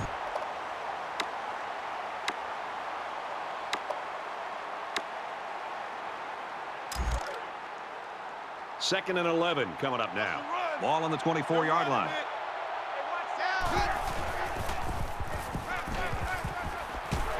Tackle at the 39. He is such a reliable target. You throw it anywhere near him, and this guy's going to get his hands on it and make a catch. Run Z shallow cross on that one.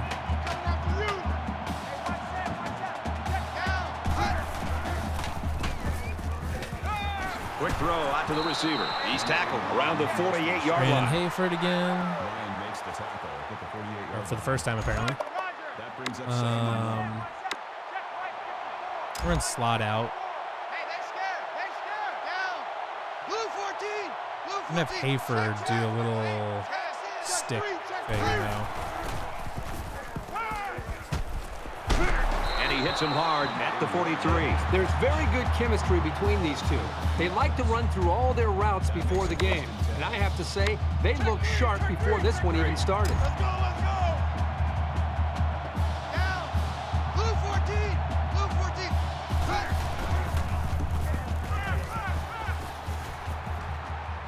He's got all day, and he I don't throws it trust away. anything over there. Just going to get rid of it.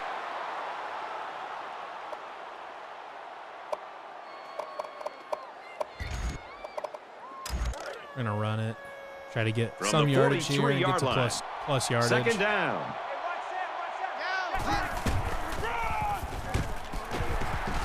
He makes his way out to about the 35.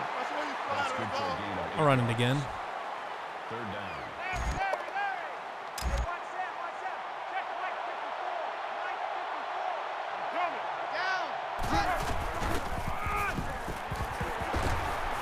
Makes his way out to about the 25. That's a gain of 10 on the play.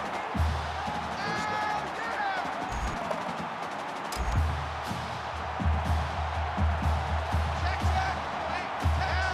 Go to play action.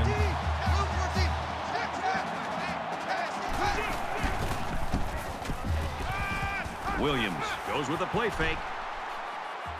Here comes the pressure. It's a fumble. And the Can you defense stop picks losing it it every time you get tackled? Holy shit. And that's exactly what this defense was looking for. God, Yeah, that fumble gives these guys some added life. Just loses Now it let's see if every they can time he capitalize carries off it. of All right, I guess. The quarterback Fired did Green. a really good job in the last drive of finding his receivers in space, and I bet he'll be looking to do the same thing again. Tennessee is up 7. Grabs a pitch, looking for the corner. Nice run there as they work the outside. Called a gain of 6 yards. That'll make it 2nd and 4. Tennessee's going to take their first time out of the half.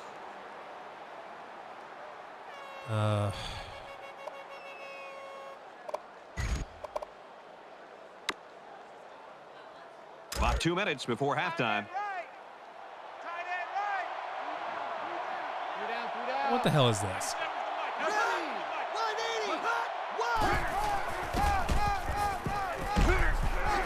And he carries the ball for a nice gain. That's good for a gain of 5 yards. First down.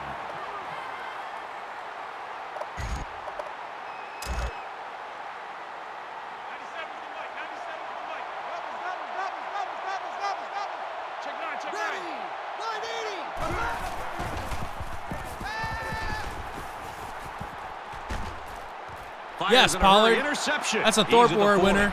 At the There it 30. is. There it The is. 10. Woo! Okay, I Touchdown, needed that. Cyclones. I needed that so bad. That's why he won the Thorpe Award.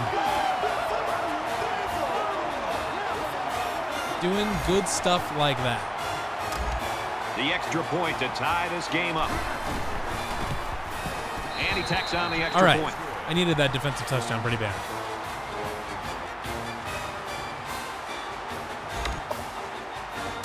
Looks like they're ready for the kick. He just drills this Honestly, one. shout out to Smith for still getting it to the end zone with a 9-mile-an-hour headwind. He's to the 20. He's tackled at the 22. The kick. Kickoff return 22 yards.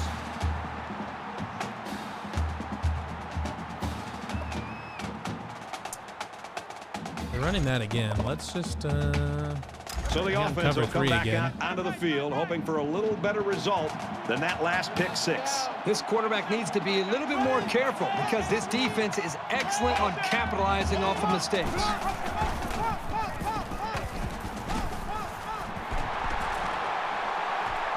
He steps out at Holy midfield. cow. What a great play. This is the timing that we Can't talked tackle about these in the guys at pregame all. that they must have in order to be successful with their passing game. That time the quarterback threw it to a spot and his receiver was there to make a nice grab. From the 50. First down.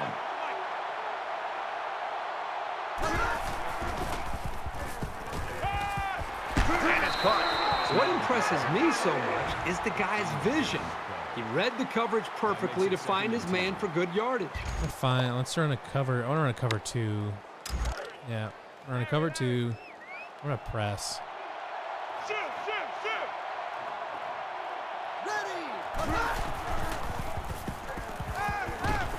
Quick out to his receiver.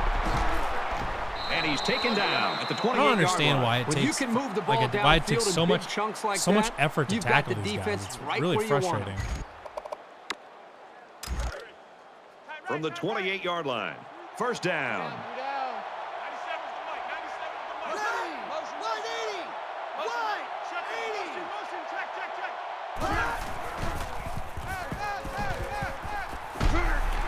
Hey, there we go. I love the toughness here by this quarterback, sitting in until the last second, trying to make a play downfield, only to have this defense get to him.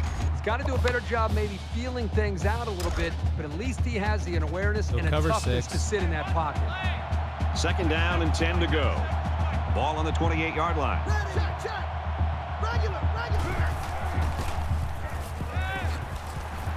Out of bounds At the 21-yard line, penalty marker down in the backfield. Might be a holding call. Personal foul, roughing the passer. Defense. That's terrible.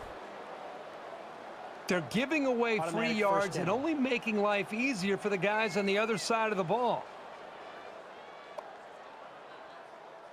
Okay, now they're running that full house again.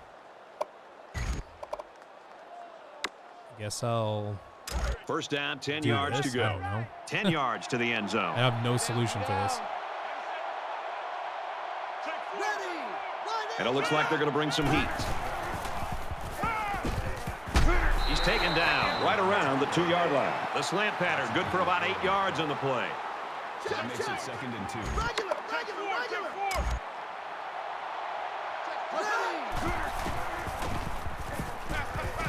Throws in a hurry. Great job by the defense at getting after that quarterback. And right now, I think they've got him with some happy feet. He appears to be a bit rattled.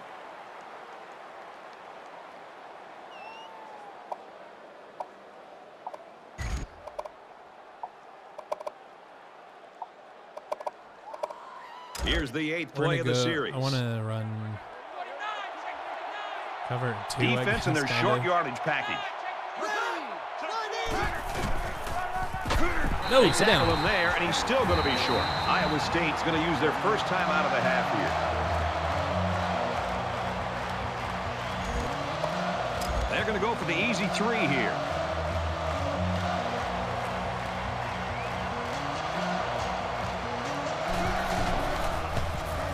The kick is up, and it's through the upright. All right. Even though they gave up I'm the gonna field put goal Hunter here, that Deckers in defense is feeling pretty to good get about his themselves right now. It long- could have his just big as arm in easily there. been a touchdown. And it looks like they're ready for the kickoff. Especially if Ricks can give me Sends a it good sailing downfield. or not. All right. Short kick, and he'll fair catch this one. I'm gonna go to that trips, that 4 verts. Trips open. Now I'm gonna put the backup QB in. Line up and Momentum stick swings and have been nod fairly first. even.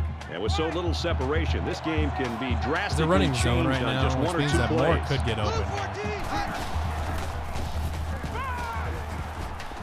Slings it. And he went Or way not, up, and he's I got the guess. interception. Brought down at the 48-yard line. The defense might be licking their chops right now, Herbie. We've got a change at the quarterback position. We know the kid is talented, but you got to know the defense is going to come after him. It's 1st and 10. We're gonna run, Ball man. on the 48-yard line. Yes, pass. Tennessee is up by 3.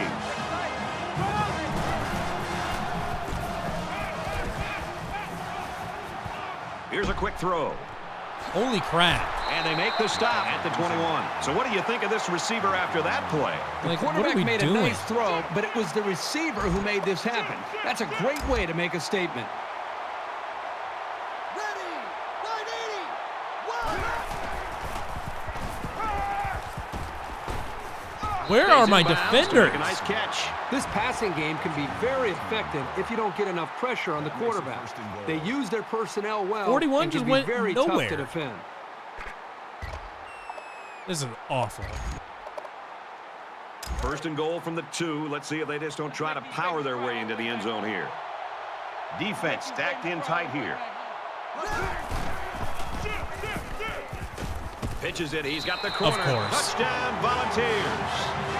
Of course. There's always a fucking pitch made.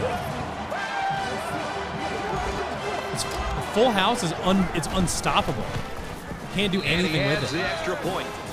It was a quick 3-play, And they're getting 53-yard anybody drive. open on any play And they the want result, because my 7 safeties are being points. idiots. The score now is 24-14. With only a few ticks left on the clock before halftime, I would expect they'll just squib kick this one.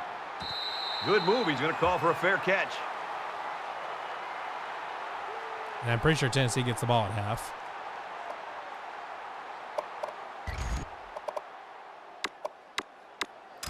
We'll have to see now how the offense responds this time after throwing a pick on their last drive. And I don't think this defense will lay down lightly. They're going to try to continue to rattle this guy. It's not going to go to the end zone, obviously, but And down he goes at the 48.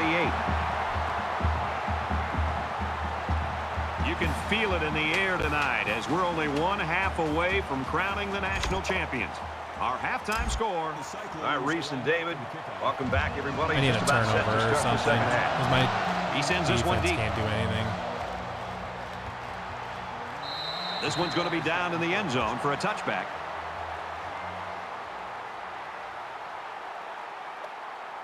Stupid fucking full house. Like, I can't do anything with it. It's dumb. And here we go with the offense ready to get things going again. I guess I'll run goal line or some shit. This defense not wanting to give an inch here. Even that doesn't really get him. He tripped, but that didn't really get him. Solid, consistent yardage. They have to regroup, come out a bit more motivated next time. I don't know. If they keep lining up in this thing, I'm just going to keep... From their own 24-yard line. Goal line. It's second down.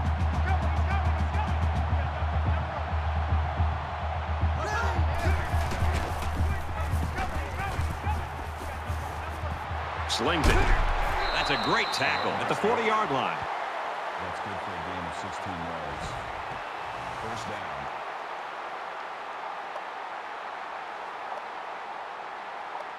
down. Okay, this is definitely that full house. First down, 10 to go. Ball on the 40-yard line. Got to be careful of a pass play with this defense. He passes it, makes the catch, and gets out of bounds. It's amazing how bad my coverage is. My man coverage doesn't work.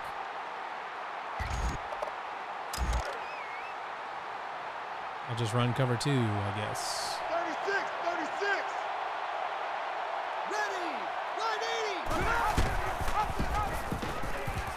And they'll get him in the backfield. More plays like this, and the coaching staff is going to need to change up the blocking scheme. You can't allow the defense to play in your backfield.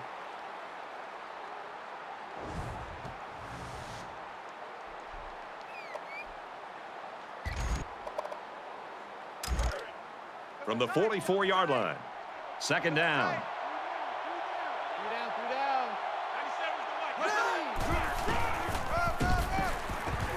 Here's an opening.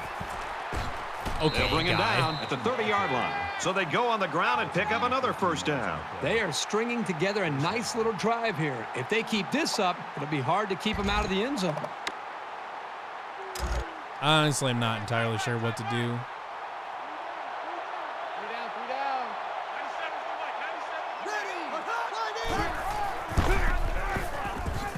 Dude, their run blocking is bananas. Decent run here, right side. Small. Picks up about 7 yards on the run. That makes it 2nd and 2. So it's second down and about 2 yards to go. It's fucking full house again.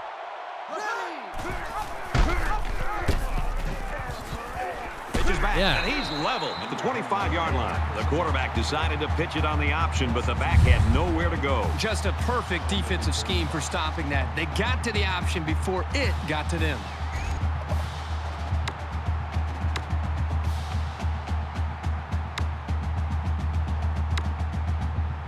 I don't know. Cover 6, I guess. From the 25-yard line. It's third down.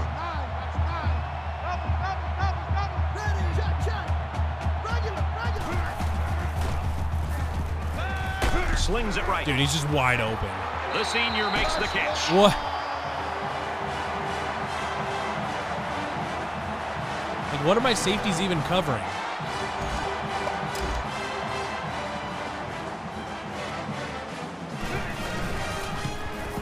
He splits the uprights with the extra point. An 8-play, 76-yard drive, and a touchdown as a result. This is stupid. 31-14. Tennessee is ready to kick it away. Safeties are just doing nothing. Like Excellent kick. Defending anything. He's to the 10. He's got the corner. He's to the 20.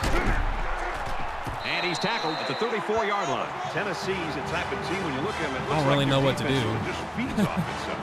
I think the energy is there, Brad. I think it really starts up front with their defensive line and their linebackers. The way they're being able to just win the battle at the line of scrimmage. I think it's giving them confidence, and it's allowing them to play more downhill. My 98 speed receiver can't get open deep. There's got to be some sense of urgency to this offense. Can't get any blocking. Right now. They don't have the luxury of wasting drives if they want to get back in the game. Dude, what? Throws over the middle. It's I intercepted. threw that to X. The defense scoops No it. fucking way. 20. Did that just happen? Touchdown, Tennessee.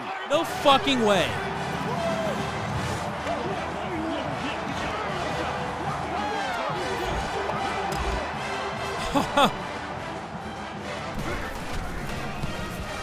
And he X was converts the open. extra point.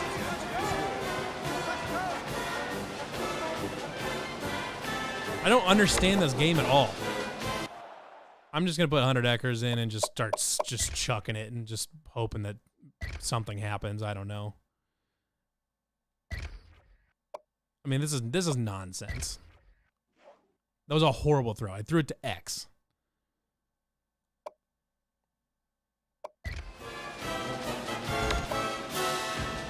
The kicker looks like he's ready to kick this one off. And he got all of this one. Great kick. He's to the 20. Across the 30. Knocked out of bounds. At about the 37-yard line. Good, solid return that time. Well, let's see if this good starting field position will help the quarterback put that pick out of his mind and get back on track.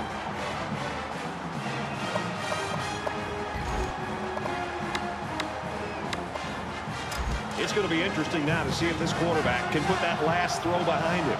This quarterback needs to be a little bit more careful because this defense is excellent on capitalizing off of mistakes. He's tackled around the 47-yard line. The middle linebacker came on a blitz, We're gonna keep doing that. which We're can gonna be keep very running stuff like disruptive. this, just to Sometimes a quarterback will get happy push it feet when they downfield, see I that guess. coming. I don't Not know. this guy. I don't know what He's else very to do. composed and can deliver under a pass rush.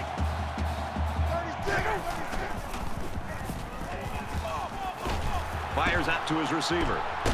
And he tackles him hard at the 38-yard line. That's a gain of 9 on the play. That brings up 2nd and 1. Man left. 3 down, 3 down.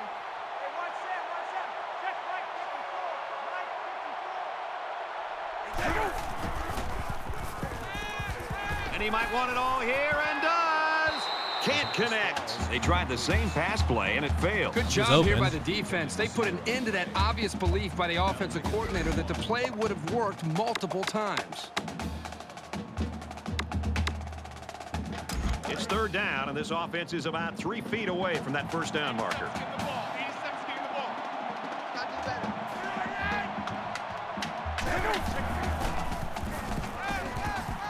He's scrambling. Throws falling back. Incomplete. Well, he tried to thread the needle with that pass. Well, here the quarterback makes a poor decision throwing into coverage. Needs to look at his progression and find the 2nd and 3rd receiver.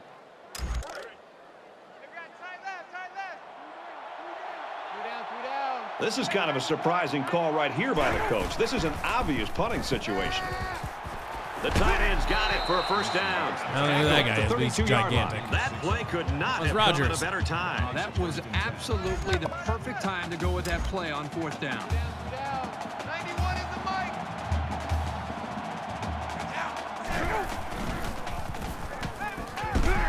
Gets it out to the tight end, and he can't hang on.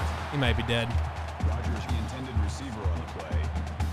That makes it 2nd and 10.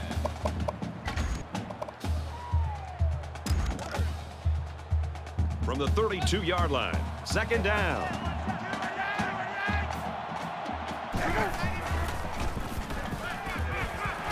Pulls it in, 1st down, and he's knocked out of bounds. That makes it 1st and goal.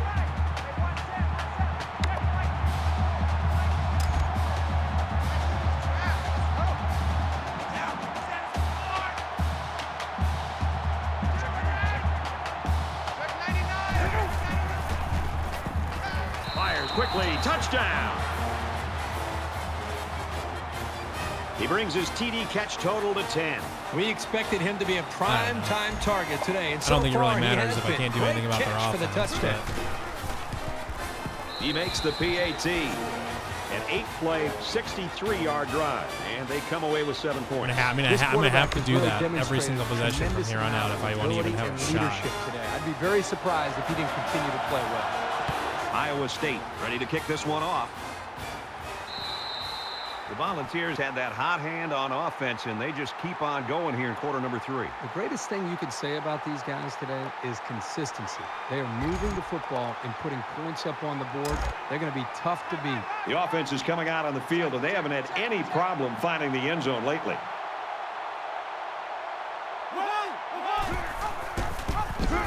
Tackle made around the 22-yard line. I'll tell you what, for a defensive back, this kid is a sure tackler, and he showed it right there.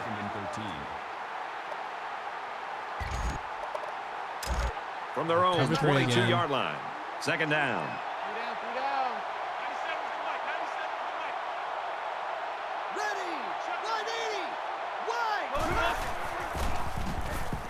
He's gobbled up in the backfield. Called a loss of 2 yards on the play.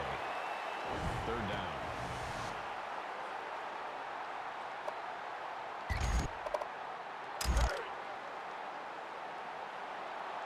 Roger. 97's the mic. 97's the mic. Check tight end.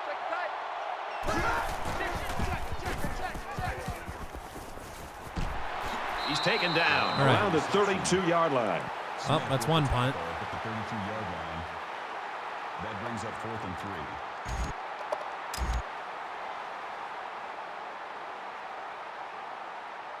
Ricks is back to receive.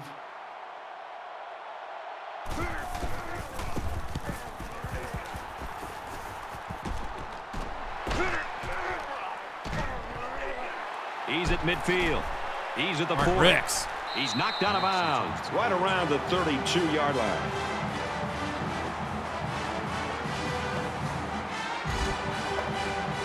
The offense was able to punch it in the end zone on that last drive. They'll come back out looking for more of the same.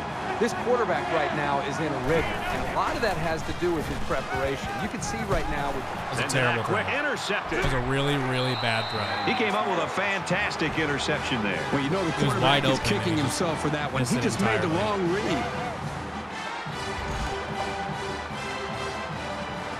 From their own 10-yard line, it's first down.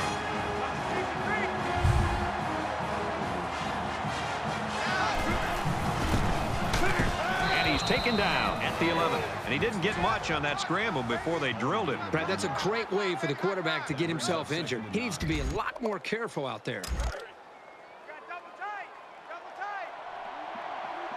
3 down. 97's the mic. Nice run, and he's brought down. Hodge gained 7 yards on that play. I could get a stop before the end of the quarter. That'd be awesome. So it's third down, and they've got about 2 yards to go.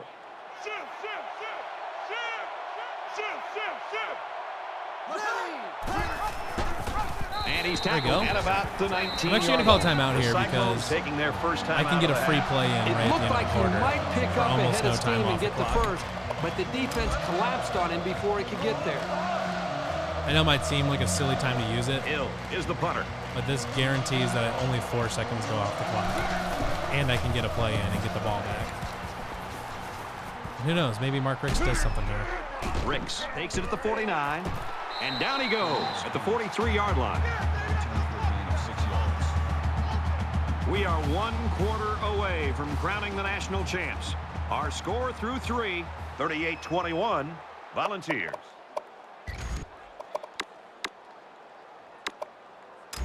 Back in this very pivotal 4th quarter. And the offense will take the field, and they're certainly hoping to do better than they did on their last drive, which ended with a turnover. The first rule on offense is to take care Are you of the shitting football. me? These guys need to dropped it. remember that Okay. on this drive. Number 87 was the intended receiver on the play. That makes it 2nd and 10.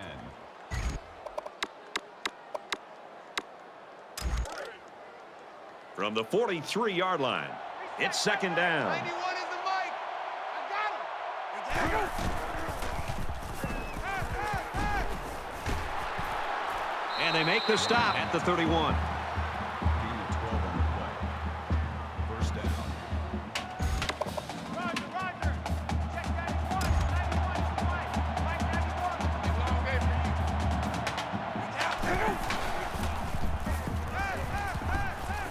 Pulls it in, and he's in the open field.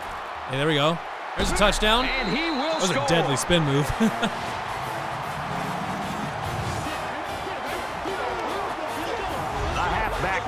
number call on the pass play and came through with a score. Well, this is what separates good backs from great ones. You have to have the ability to contribute to the passing game. That receiver was so wide open. As a quarterback, you just don't want to blow. 2 more stops. That's like having a wide open layup with nobody behind you, and you go up and you miss a layup. You don't want that to happen to you as a quarterback. So the quarterback did a nice job of staying in rhythm, making the easy throw and the touchdown for this wide receiver.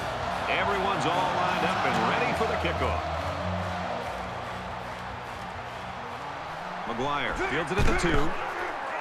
Tackle at the 21-yard line. Tennessee's expertise carrying the football is what we thought was going to be in the spotlight today, and here it's been the passing game instead. Yeah, we really thought this running back would have one of those days you'd remember for a long time, but this passing game has stepped up and put this offense in a position to be able to win this game.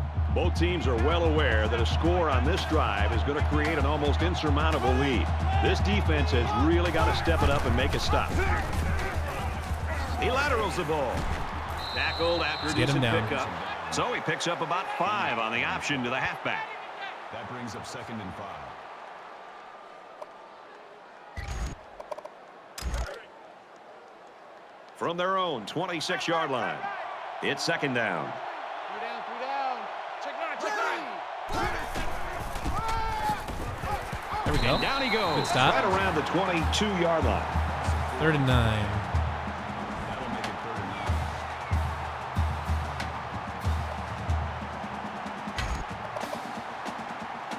Cover 3.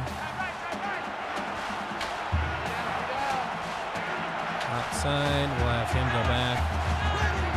Just rest with Nugent.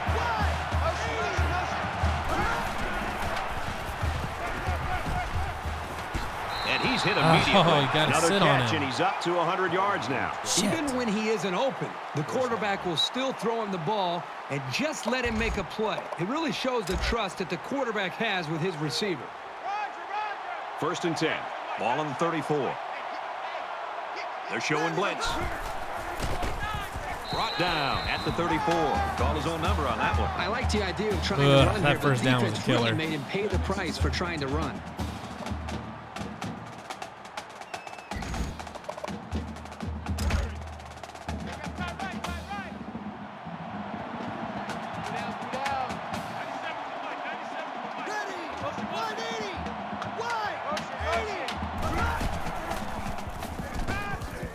Fakes it, and the quarterback scrambles. Bam. Bailey comes away with 5 yards on the scramble there. Okay.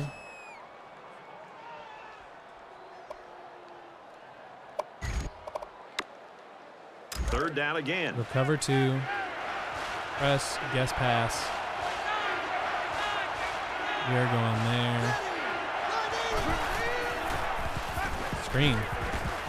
Screen pass. Sit down. Does halfback. There we go. He tackles I'm him gonna for a call a loss. timeout. I don't want to Iowa waste them. State's I don't want gonna to waste the lose their time on second 4th time out of the down. half.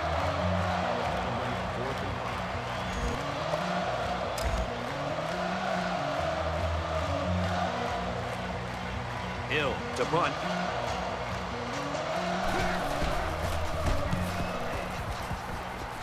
Come on, Mark. No. He's tackled at the man. 39. He did a good job there to give his team decent field position.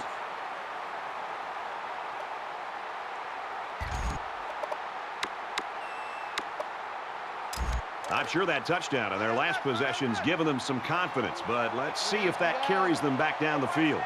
This offensive coordinator's got to be feeling so good about the execution that he's seeing from his quarterback and his wide receivers. Because, again, they put so much time into trying to put a plan together, and to be able to see that actually come into play makes you feel pretty good as a play caller. I'll tell you something. I'm loving this quarterback's confidence more and more as this game goes on. He's really throwing the ball with some purpose.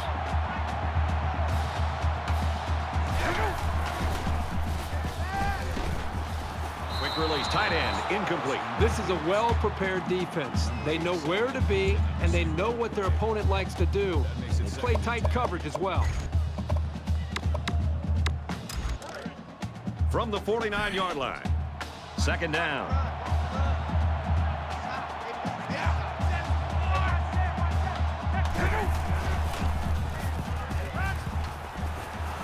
Quick strike to the receiver. They'll bring him down around the 20-yard line.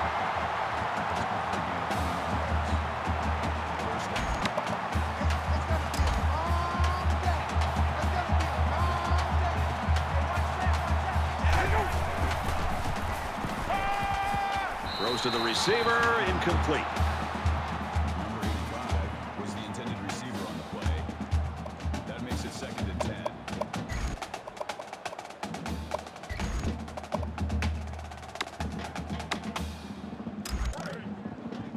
From the 20-yard line. 2nd down.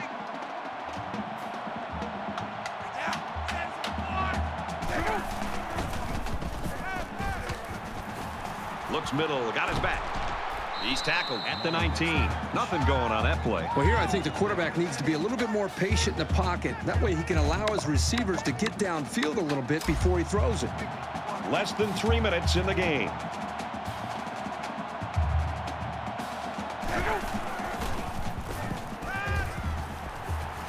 Scrambling around. Just throws this one away. The defense got some pressure and forced a bad pass. I think they've been a little bit more aggressive here with their pass rush, and that time it paid off with an incompletion. We're going to take the field goal. Or So the kicking team is on the field. They'll try for 3. Hit points. It's up, and he's got it. Field goal attempt is good.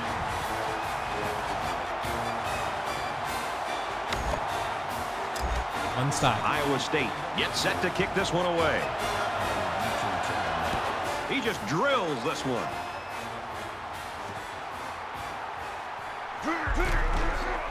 And he makes it out to about the 21-yard line.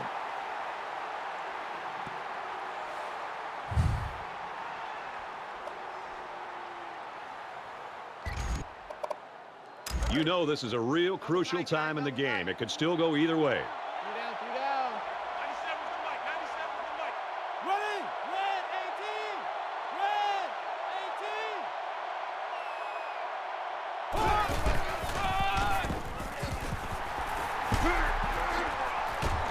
And he makes it out to about the 24-yard line. Gain of 3 on the play. That'll make it 2nd and 7. 2nd down and 7 coming up here. Ball on their own 24. Ready. 180. Wide. Check. Regular. Switch. Switch.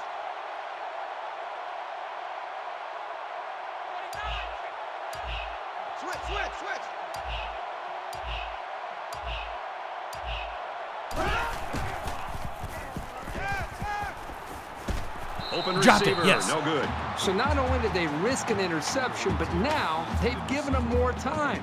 I just don't get it. Makes it 3rd and 7.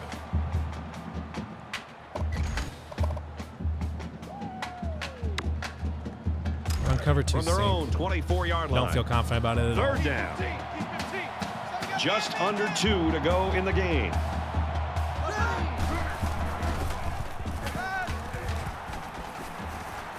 Get him Throws down. it in a hurry. No He's way! tackled in the open field. This is a Come quarterback on. who trusts his receivers, and he knows they can make plays. It's like those two were playing catch out there. Stupid. And it looks like they might be bringing some pressure here. They'll work the left. Runs outside for a nice gain. The Cyclones are going to have to call their 3rd and final timeout. That brings up 2nd and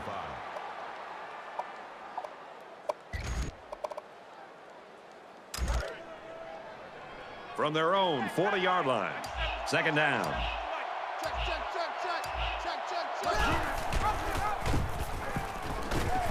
This is He's stupid. at midfield. He's at the 40. And they finally make the stop at the 28-yard line. That makes it 1st and 10.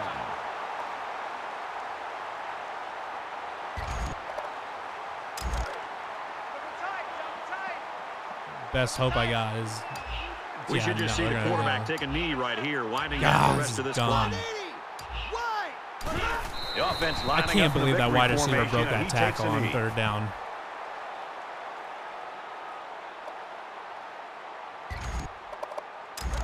Second down, about 12 yards to go. Ball on the 30.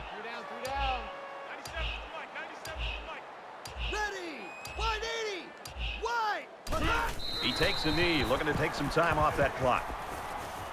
Shit.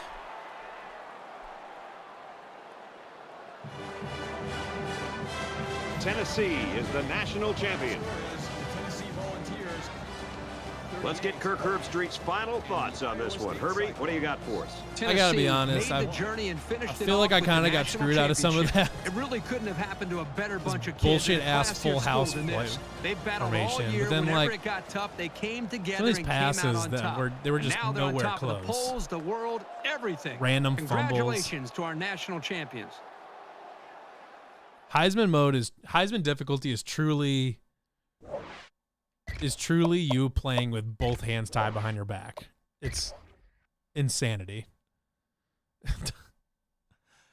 I need that JUCO quarterback, the one with 95 accuracy. I need that guy. Insanity.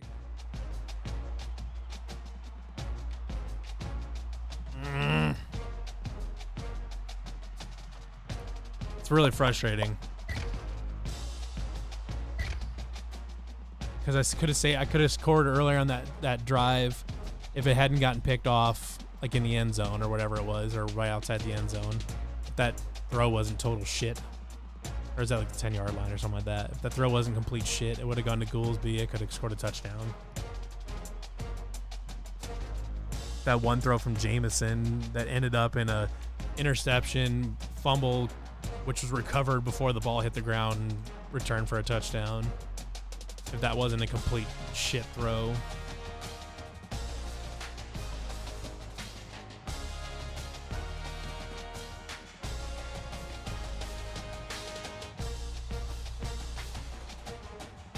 Ugh. I am salty about that game right now.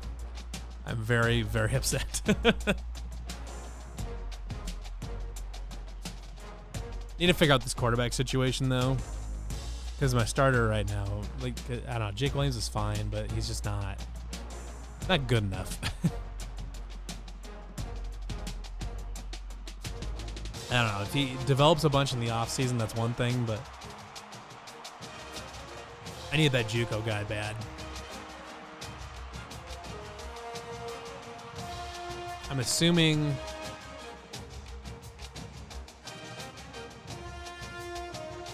because Hunter Deckers is gone, I'm pretty sure. No, Matt Campbell's now 42. Oh, also for anybody in the chat watching, by the time once we get to the end of the offseason, I'm gonna be making my new recruit, which is a former Iowa State player, to add to the roster. So if you've got any suggestions that you want me to do, like who are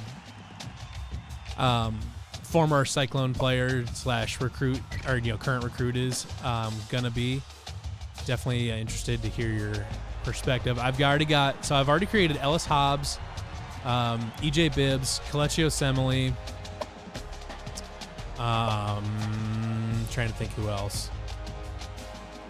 Ellis Hobbs, Kelechi Osemele, EJ Bibbs. There should be one more.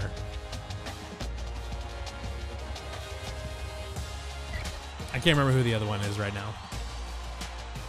But if you've got a suggestion for a former Cyclone I should create, I'm kind of trying to avoid like Seneca Wallace or something like that, or something like I'm trying to avoid like guys like Seneca Wallace or something like that, which could be like really OP. Actually, I'd be okay with Seneca. I could use a quarterback, but I'm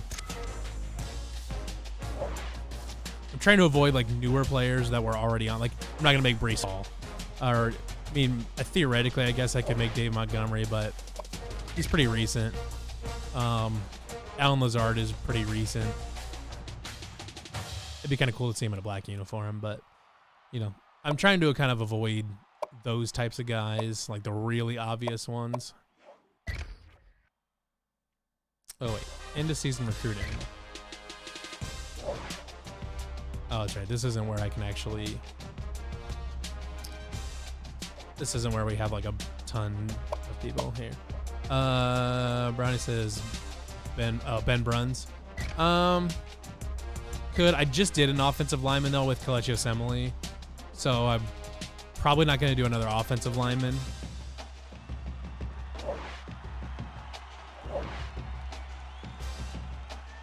Troy Davis is interesting.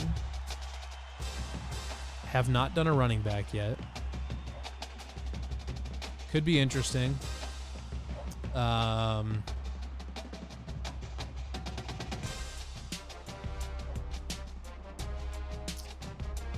I don't know.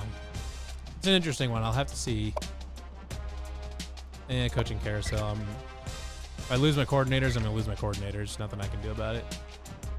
And I'm not going to take any other jobs, obviously.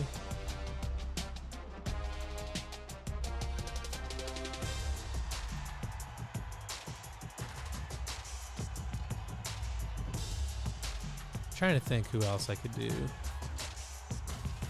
One of when I was growing up, my personal favorite Cyclone was Nick Mosier as a safety. I always really liked Nick Mosier. Thought he went kind of underappreciated.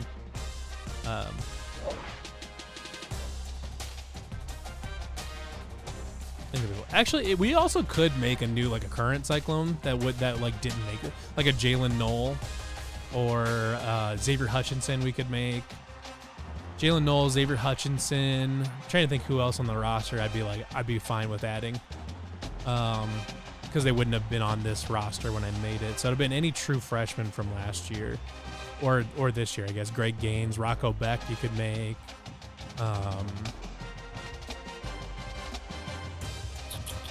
Who else could we use? That would be kind of fun. Could make Bo Frailer or something like that. Coaching changes. I'm assuming I lost my coordinators because I always lose my coordinators.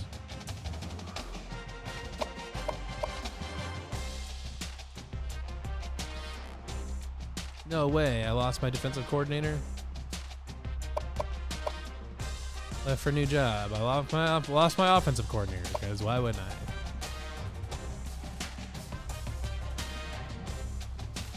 Tim Dobbins would be interesting. Trying to also think, what are players leaving? I'm also trying to think like what positions I could use on my team, like if I need somebody.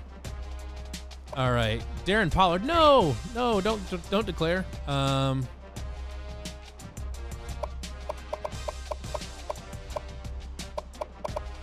I will guarantee you a conference championship.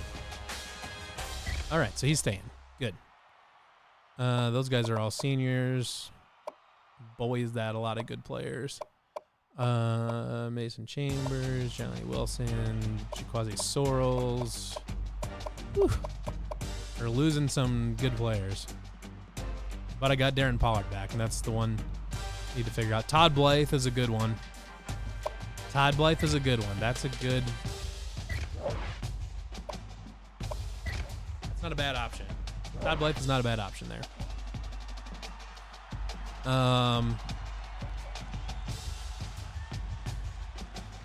Draft result. Any fun draft results? There we go. Hunter Deckers, first round. Patrick Jenkins, first round.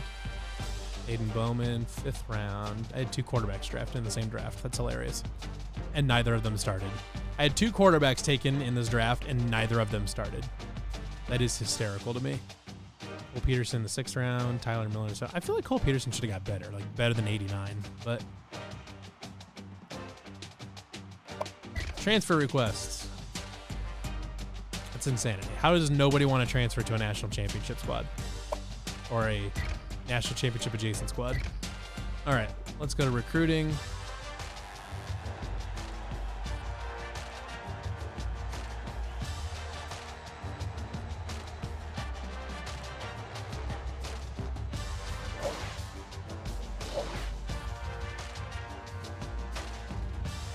I think that Jake Leak guy is the one that we need, I think, maybe. I'll have to look. It's the JUCO guy. That's the one I need. He's got 95 accuracy. I only get him for 2 years, but it's enough time to create a Seneca Wallace or a Brett Meyer or a Steele Jantz or something like that. Okay, we're going by position here.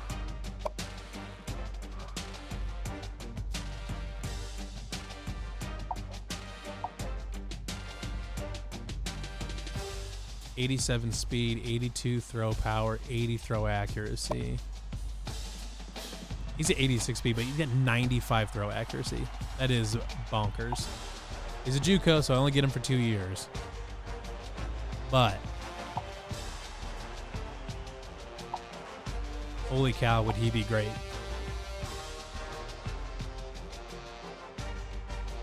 If I could have him for 2 years.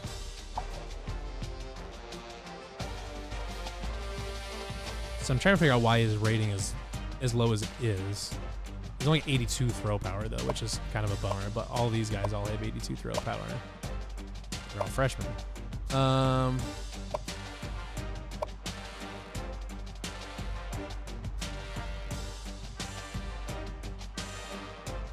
Question is really just which quarterback do I want to go with? Do I want to have 95 accuracy for 2 years?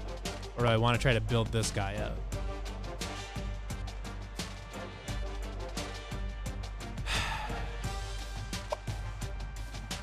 I think I need to take Marcus Williams, I think. Actually, I don't know, because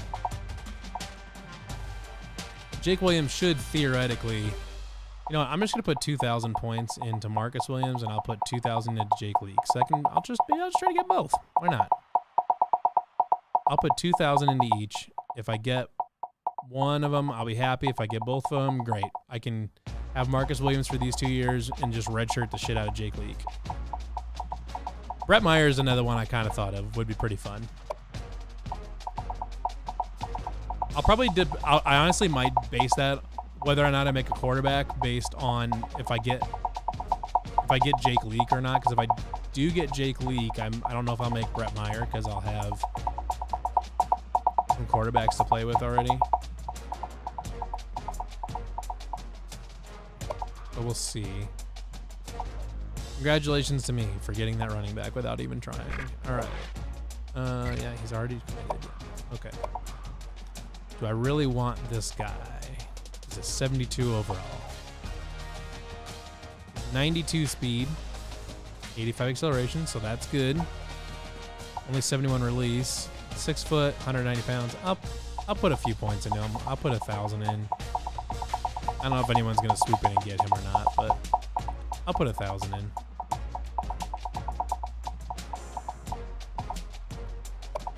I don't really need a tight end. I've already got an 80 overall tackle, but I can always use more here. I'm going to put 2,000 into Jason Miller.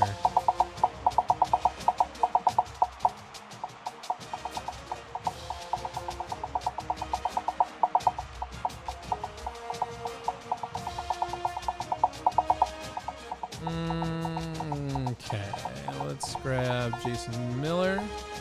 Ideally, anyways. 58 overall, get fucked. Brad Daniels already got him. Got a couple DNs, couple D tackles already.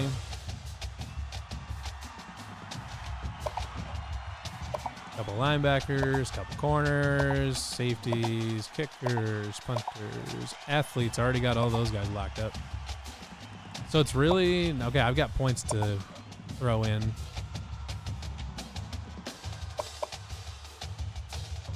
I'll put another 15. I'll put another 500 into Jeff West.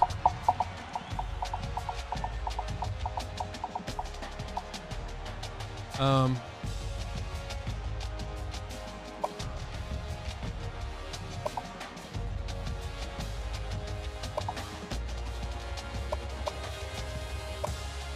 mean, these guys are straight ass.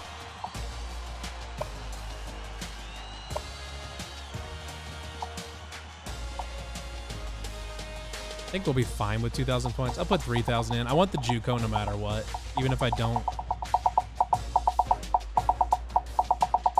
I'll put 3,500 in. Even if I don't get Jake Leak, I want the JUCO no matter what.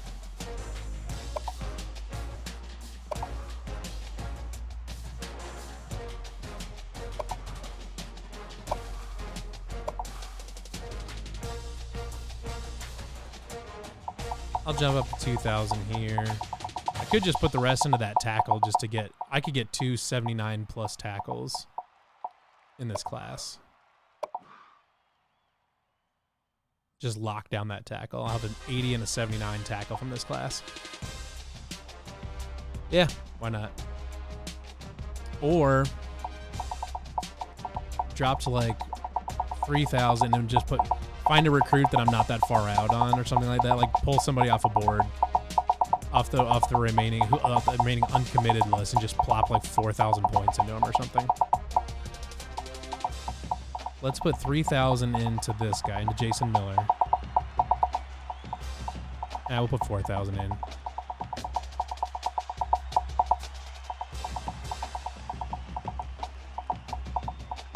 Put 4,000 into him. Okay. So I've got 3,500 points to work with. I'm going to go this way. I'm going to go to my recruiting board, go to the top 100 prospects, see if there's anybody left that's uncommitted. Oh, not my recruiting board. I'm going to go to the top 100 prospects. See if there's anybody that's uncommitted.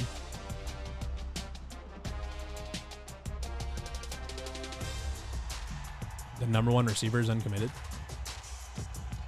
Ran a 4.440. Ooh, some of those are way behind.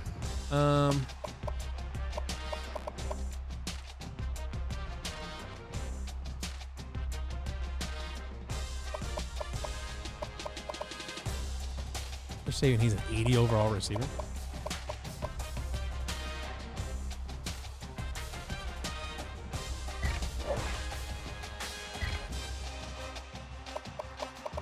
What's the percent lock? Is it anybody? Oh, okay. Look at this. All right. I do remember that this class was complete ass. Like there wasn't hardly any good people in it. As far as like skill positions and shit.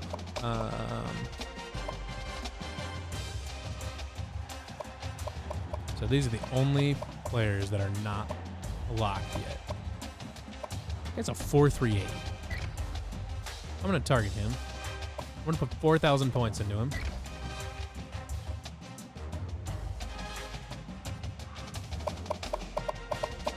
Or 3,500 points into him.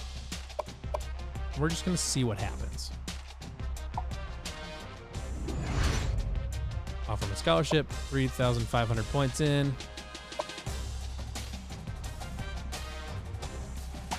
I'm not even going to bother scouting him. Fuck it. All right, let's see what happens.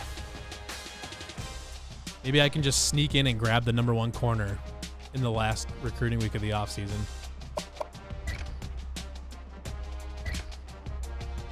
It looked like he wasn't all that like committed to any school. Like nobody had really recruited him that hard.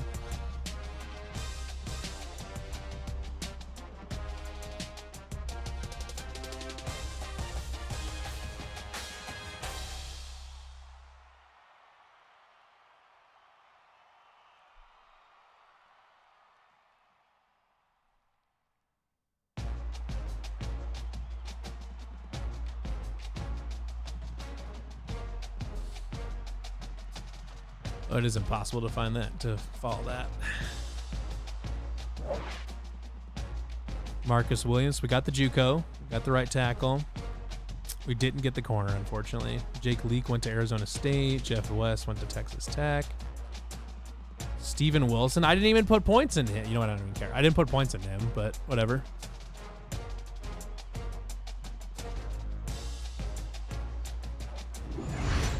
Oh well.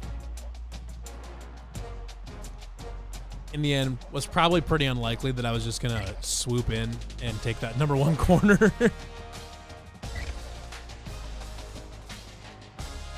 Wonder how far about, like, I wonder how many points I would have had to put in. How many points behind did I end up on him? 3,000. So I'd have had to put 7,500 points or 7,200 points into him, which was possible. But, oh well.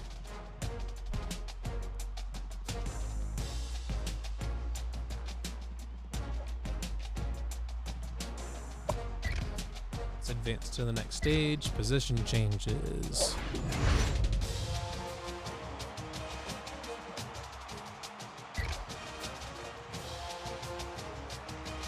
I'm sure I've got some athletes to reallocate. All right. There's a booty QB. All right, let's see here. Get 97 speed. That's fantastic.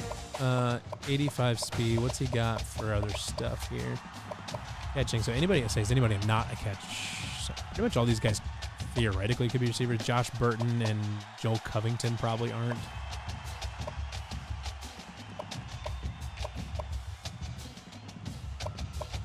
We're out running. Shout out Nick Adams. 89 spectacular catch to go with 97 speed. 83 rounding. This guy's a receiver. I don't know where else he would go. Yeah, he's an 81 overall receiver already as a true freshman.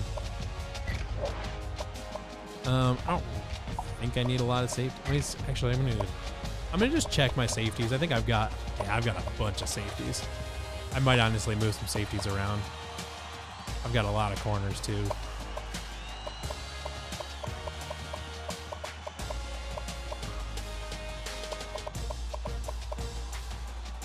We've got quite a few receivers, but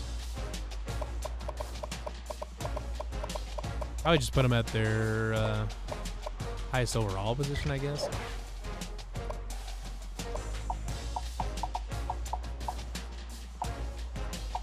So he would be a bad corner, bad safety, all that. What is he, 6'1"? Yeah, we'll put him at receiver. I don't think he's going to be all that great anywhere else. Yeah, running back is not terrible. 93 acceleration, 85 speed. He's a better receiver. Yeah, we'll put him at receiver. 6'2", 188. That's probably a receiver if I'd have to guess. He's an 88 overall quarterback with 92 speed. What? 82 throw power, 78 accuracy. That would be an interesting little project there. Just let him redshirt and get those throw stats up. He's got 92 speed. Be wild.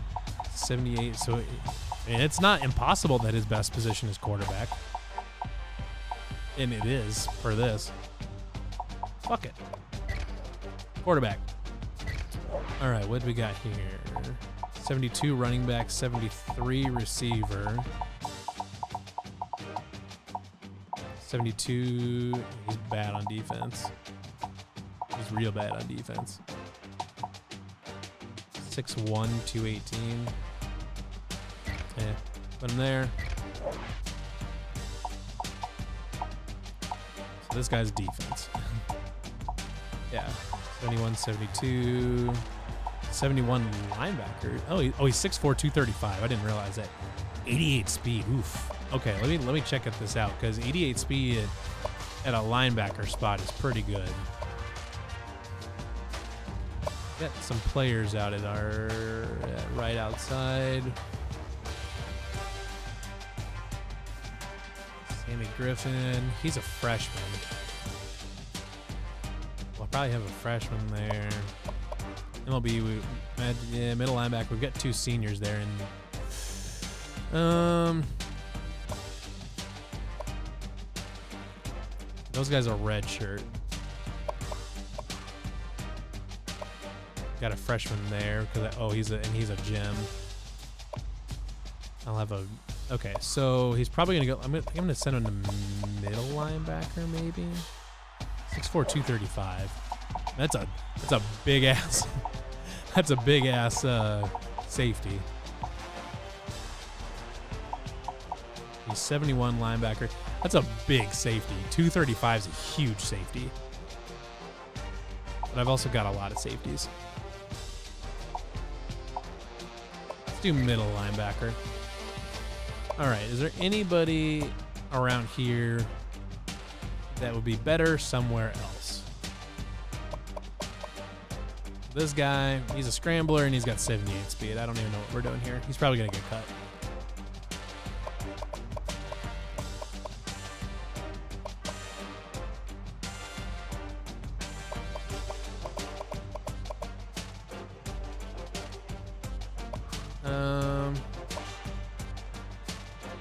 Got a lot of receivers here. Any of these have good coverage ratings? Just out of curiosity. Adams. Oh, that's that freshman that's got 97 speed and 89 spectacular catch. Oh, boy. This guy's ridiculous. This is my favorite guy I've gotten so far, Nick Adams. Yeah, these guys are booty. Okay, yeah, we're going to leave those. We're all right on tight ends, I guess. I mean, theoretically, I could try to find out one of the big receivers here and convert him to a tight end. Simmons or John Moore. I was thinking he was bigger than that. Is there any like stupid big receivers in here? Jermaine Reese, 63. He's only 215 though. It's not bad, not very big. And we'll keep these guys here. Which one of these? One of these guys, he was a receiver. Steve Bryant, that's what it was. He was a receiver. He's got 90 speed. It's wild.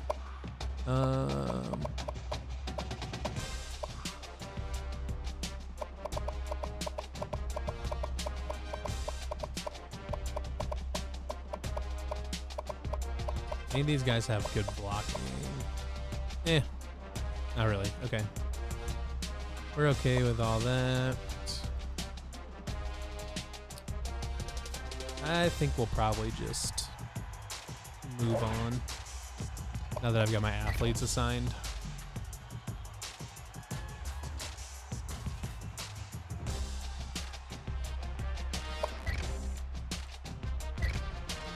Training results, please. Tell me that Jake Smith got some throw power and accuracy. He needs it real bad.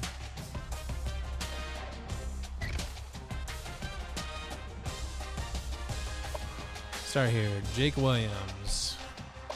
Went up to a 95 overall, huh? 88 speed. 94 agility. That's good.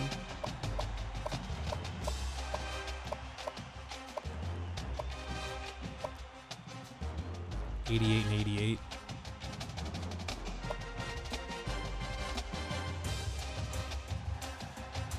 Anthony Corbett, 88 and 92. Do I know who that is? His awareness is dog shit, but he's basically as good a thrower as Williams. He's not as fast. Went long. There we go. Up to 97 speed for Mark Ricks. That's good. Let's go to wide receiver. Fenner. There we go. Brandon Thomas up to 99 speed. Feels like I need to do something with him.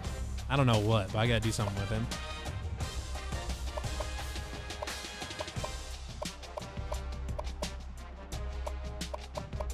He good route running. 3 of them up to 99 overall. Nice. How about release? Release is pretty important. They miss release. No? Is it further down here? Release. There it is. Fenner's release is terrible. Hayford's getting better. Yeah, up to an 87. That's not bad. Yeah, just general improvement across there.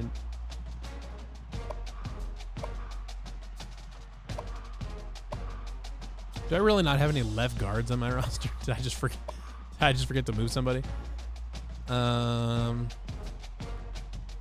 Shelton's up to a 97. Nice.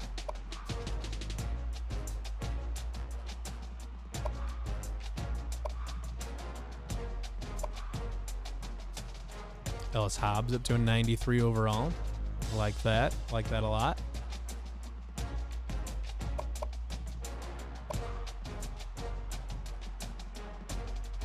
Got a lot of speed at safety. 96 speed.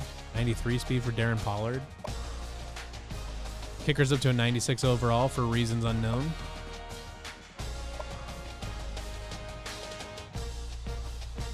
All right. Gotta go to cut. One of that quarterback that I got that I didn't even want to get. He's definitely getting the axe. I don't know how many people I gotta cut, but I gotta cut 13 people. Yeah, this guy's going. I'll keep those guys. Whew, that's so many. This guy sucks. He's only 68. He's a freshman, though. Tom Henderson. He's 84 speed. Sorry, man. I don't know why I have 2 fullbacks. I have to, apparently. All right. Okay.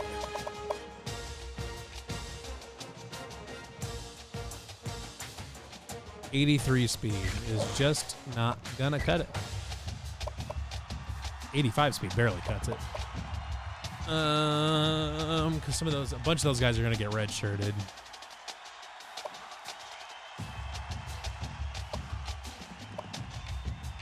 I don't have any left guards on my roster, so that's alarming. Need to move somebody, apparently.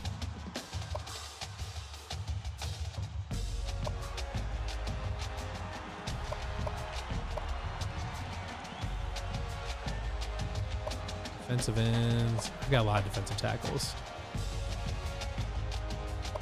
He's a senior and he's 82. Sorry, man. You're not even developing for me at this point. Leroy Skinner. You're the worst one on the roster and you've already redshirted. Sorry, man. Got lots of middle linebackers.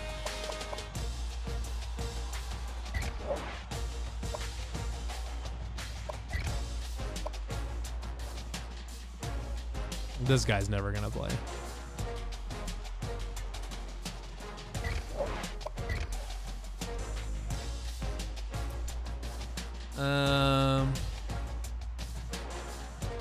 Probably could get rid of another one of these, honestly. Hate to get rid of one of these guys that I just got, but he's only got 70 strength and no speed.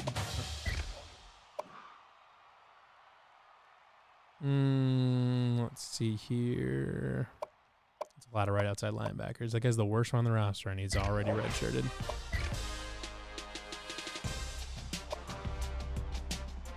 That's a lot of corners.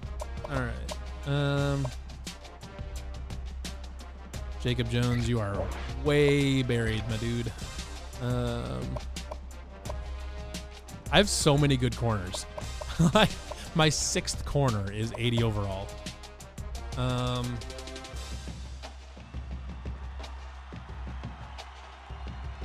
And they're all going to be back next year. I don't want to get rid of all my corners if I don't have to. All right, here. Junior, freshman. This guy's not going to play. I'll convert him to left guard. I mean, 3's a lot, especially when nobody's graduating. 83 overall, though, as a redshirt freshman.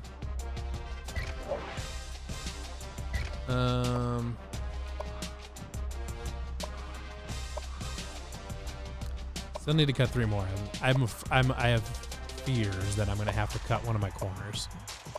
I don't want to do that. So that's Majuko. Right there, Marcus Williams. Corbett. I'm not going to cut him. He's 86 overall. That guy's 92 speed. He's worth hanging on to purely out of curiosity. This Folks guy, though, blows ass. I'm getting rid of him.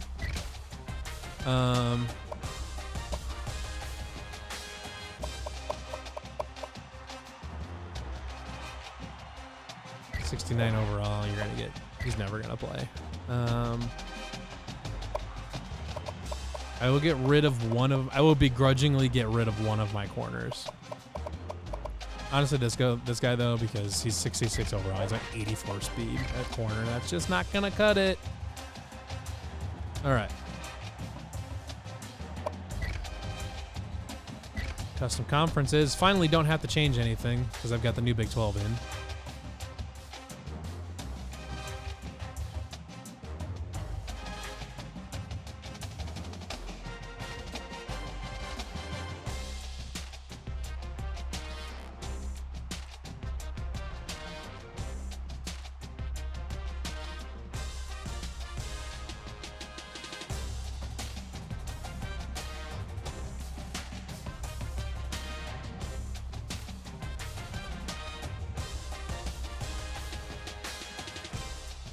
All right.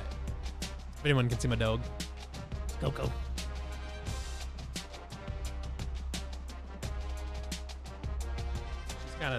She's the co-pilot over here. What's this? All right. I have the ability to reset coach trees. I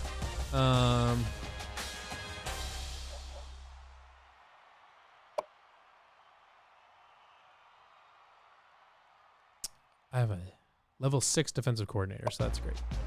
BCS bowl tie-ins, we're all good there. Preseason. Okay, so unfortunately, I had left guard there.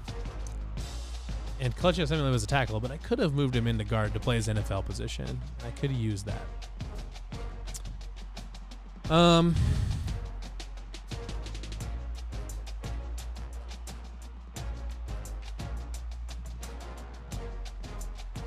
Could do Todd Blythe. Not Todd Blythe. Could do Todd Blythe. I could do Brett Meyer.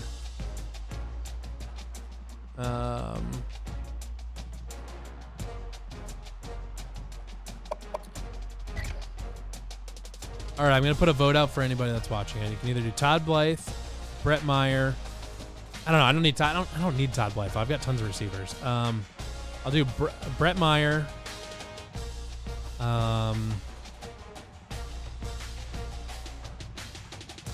Let's do Brett Meyer, Brent Curvey, or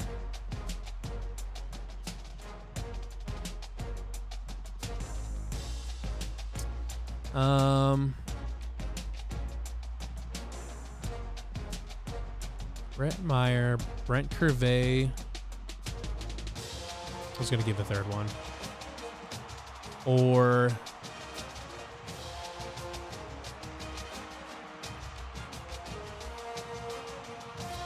how about, okay, let's do Brett Meyer, Brent Curvey, or, oh shit, I had a third one in my head.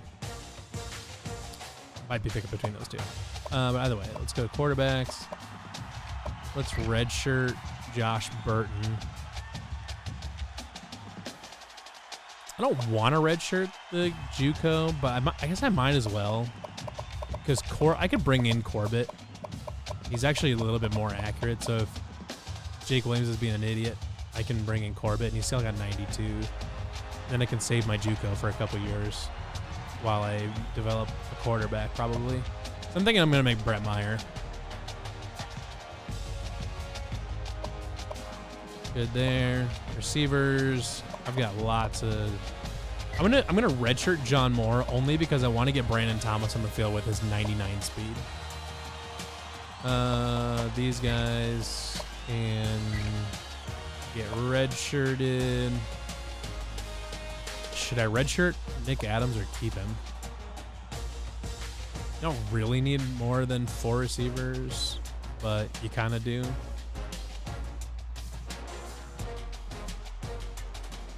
Let's just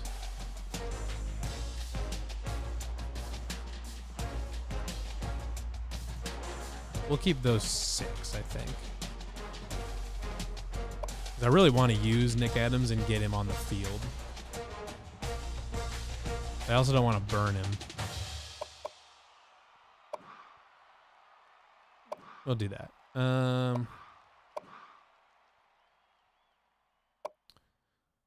Freshman, we're getting redshirted. Freshman's getting redshirted. Don't need that freshman.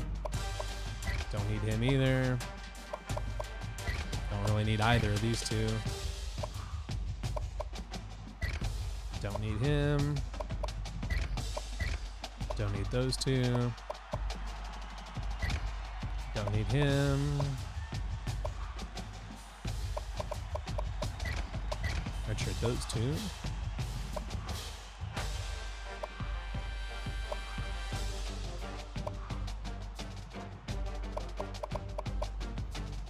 Okay, we're good there. Okay, I'm going to make Brett Meyer because I want to.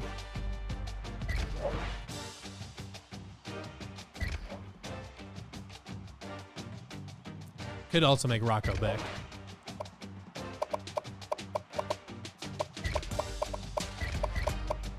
We're going Brett Meyer. And maybe we'll have him recapture the school records now that Brock Purdy has them. We'll give Brett a second chance at resetting the records. And fortunately, he's from Iowa, so we have a good advantage there.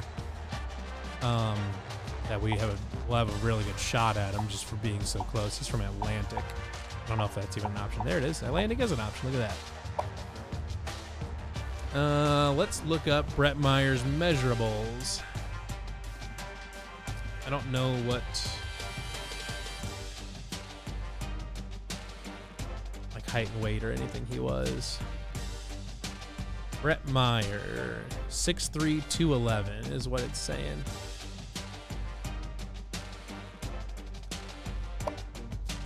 That was his senior weight anyways. So we'll roll with that.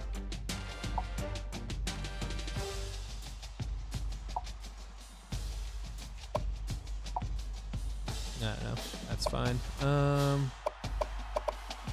He actually was kind of a fairly slight guy. He wasn't like super buff or anything like that. I'll give him some more of this stuff here, but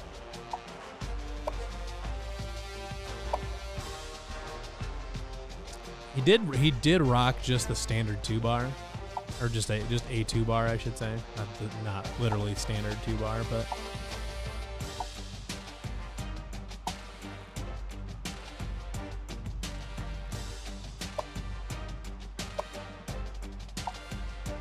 I'll put a clear visor on him. He did wear tight sleeves on his wrists. He did wear wristbands. He had a QB wrist on his left. Actually, I'm just gonna pull up a picture. I'm pretty sure he wore a regular wristband on his right hand and a QB wristband on his left. Yep. So sometimes he actually did wear thin bands up on his elbows, so I might put those in. But he's got a QB wristband on the left, and he's got a regular white wristband on the right. So it'll be just QB white. Where'd it go? QB white on the left. The right wrist just has kind of a normal wristband. Yeah, kind of like that. He did have a thin band on his elbow a few times. Actually, so on his left elbow, not elbow pad, he had, maybe it was, okay, yeah, it's okay, let me take that. So it was kind of a medium, it was more like thin, I suppose. Just looking at a few of these pictures, he's got more of a thin band on, I suppose.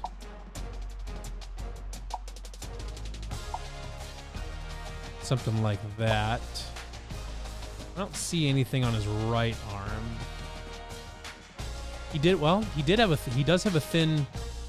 has a thin white band on his right elbow in the Independence Bowl.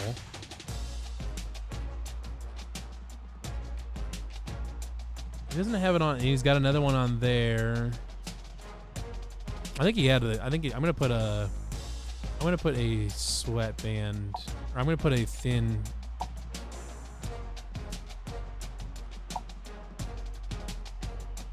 I'm going to put a thin white one on both. I was going to do team color, but I'm going to go white. Something like that. It's pretty close. I don't see anything else. He did have a towel. I don't know where the towel went. I think the towel's down here.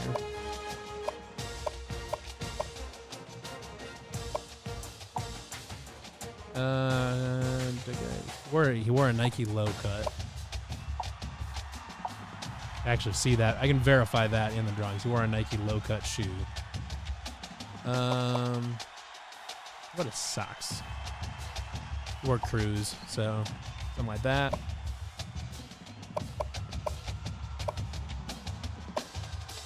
He did have a towel, so put that there. Did he actually wear a back plate though? I was trying to see if I could find a back. I'm not sure if he actually wore a back plate.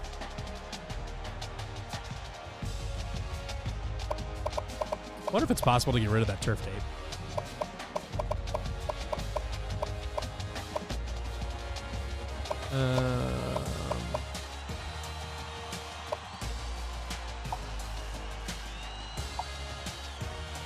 He actually wore what would probably be considered standard sleeves, I guess. Just because that was kind of what, he wore a tight sleeve.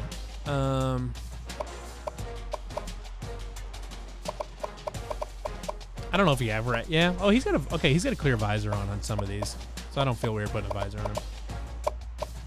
I think we'll probably be okay here. Kind of hoping to get rid of the turf tape, but I don't know if I know how to do that.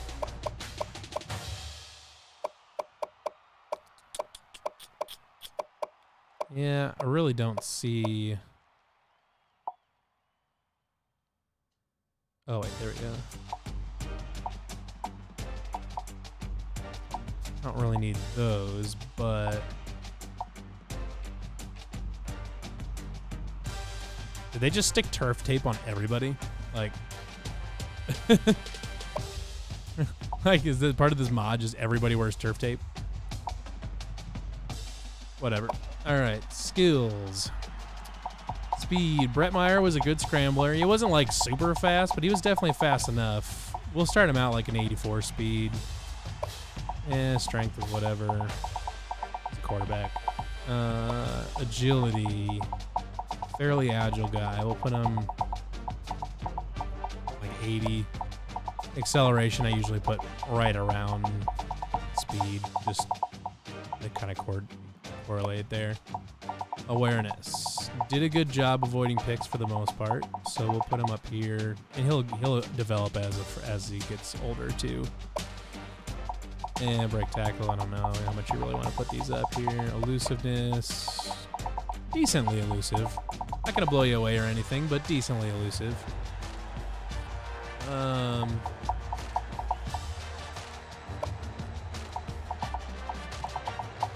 Ball carrier vision, we can put that up there. Put that up here. Probably not much of a stiff arm. Not gonna get too crazy with these.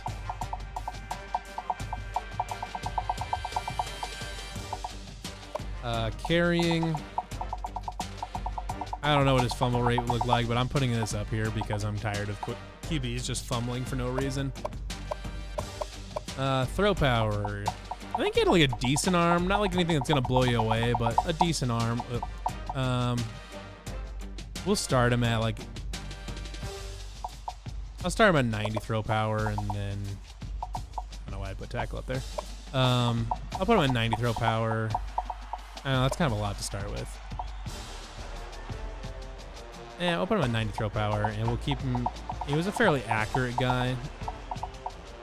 I'll put him at 88 for both of them. He'll develop.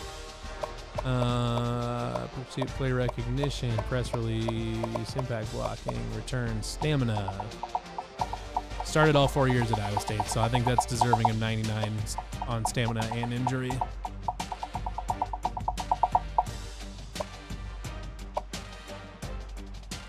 All right, as far as I'm concerned, that's a pretty good amalgamation of Brett Meyer.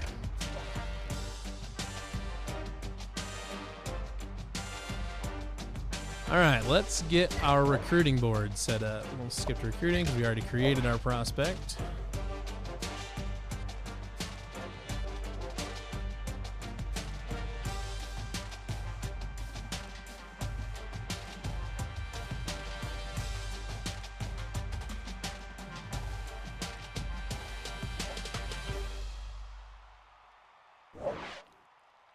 All right, Spark 100. And Brett Meyer's interested. That's good.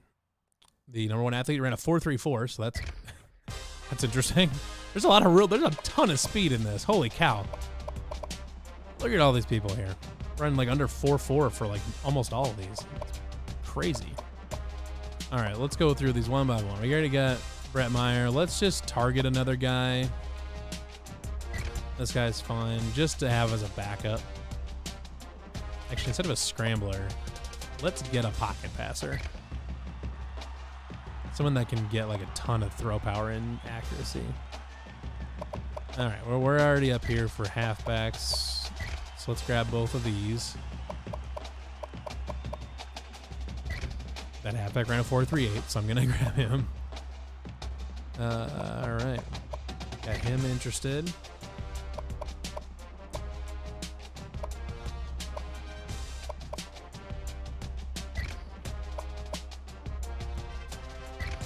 Yep, these guys, that'll be good enough for now. I mean, I'll probably end up removing them at some point anyways. Number 1 tight end. Yeah, we'll grab that tackle. We need guards big time. Center, we're okay at. Defensive end, I know we're okay at. Defensive tackle, that guy's already locked us out, I guess. That guy's from Alaska. It's fantastic. I want to get him just on principle.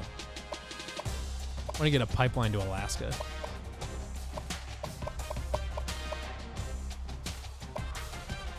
I'm okay on outside linebacker. I'll grab one.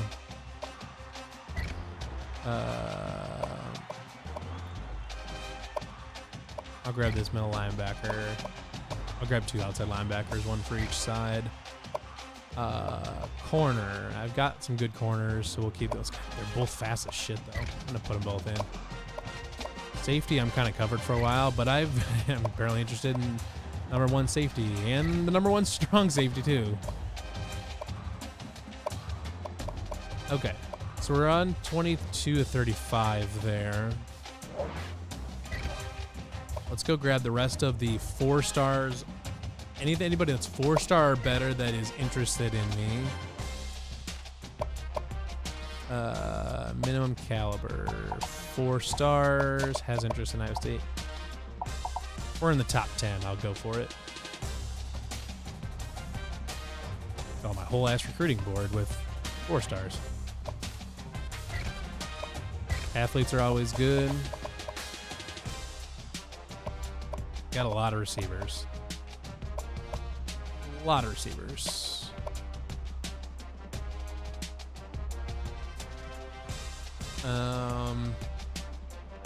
Let's go by position here.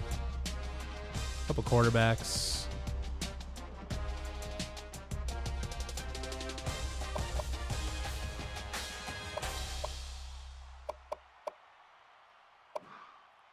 Running backs. Anybody that's like stupid fast? Not really. Fullback. That's a lot of receivers. That guy's got that guy ran a 4.36. I like that. Anybody from Iowa? Sioux City, Iowa. We'll grab him. Keep up our Iowa pipeline.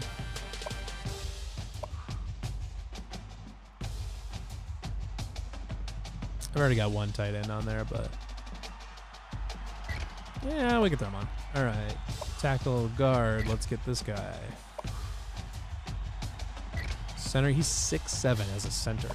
That's a really tall center.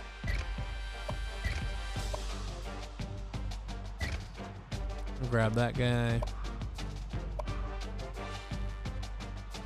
We got 3 spots left. This guy's name is Thibodeau, and he's from California. Functionally the same thing, but I'm way ahead on this guy. Oh, damn it. What's that guy's spark score? 73, 73. Okay, well, that's easy enough. Corner. That guy's also interested.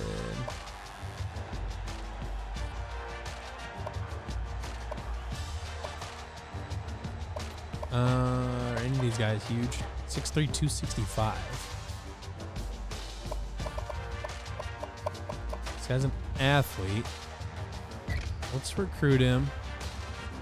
265 is decent. That's probably a defensive end or something like that. But you could put weight on him and turn him into a lineman, which would be kind of crazy, but that's okay.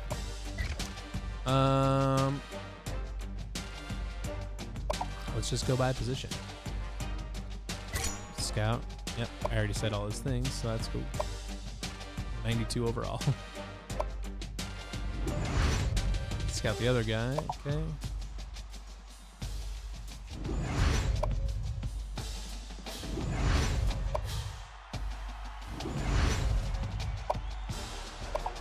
None of them as good as you think they are. That guy's better. Not quite as good. Better. Better. This wide receiver class is crazy.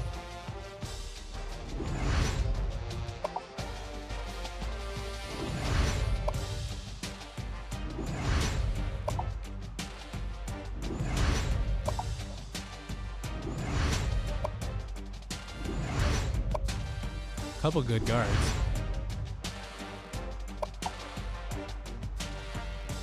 I only got 150 points left. Let's see if there's...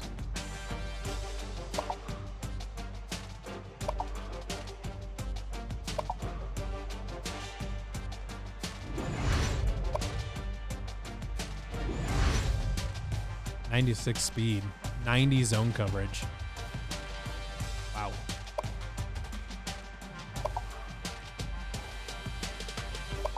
I don't really need either of these safeties, but I suppose theoretically I could do something with that. Let's go with this guy. Not as good as you think. All right, let's look at our schedule.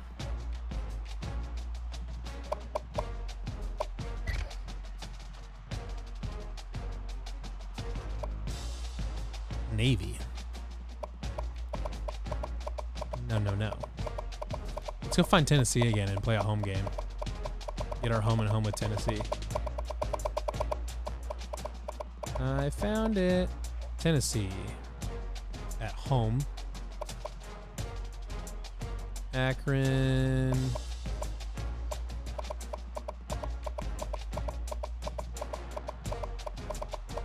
Notre Dame, Penn State, Virginia, Washington. Let's play Washington. I like never play Washington in anything. I'll play at Washington. Why not?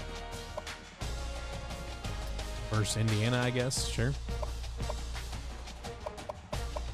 So even with all those ranked opponents, and still only get to an A-, huh? Everyone else on the schedule just bad or what?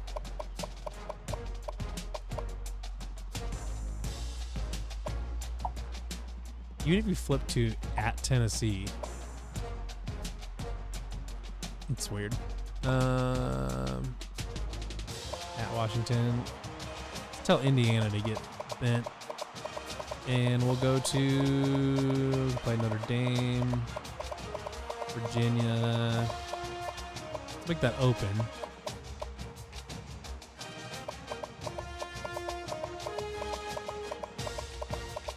North Carolina. I'm trying to find like some teams that would be like that are kind of unusual that we don't play very often. Arizona, Alabama. Oh, I should check to see if I should check to see if Nick Saban got fired, and if not, see if I can play him, destroy them, and get him fired. Could play Nebraska. That's a ranked game. Let's play North Carolina. Hey there, no, okay. You know what? A schedule's fine. Nothing I can do about the conference slate. Let's start the season.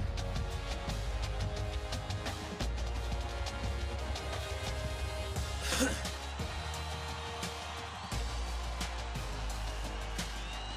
we'll get our recruiting and all that set up, and then we'll call her a day.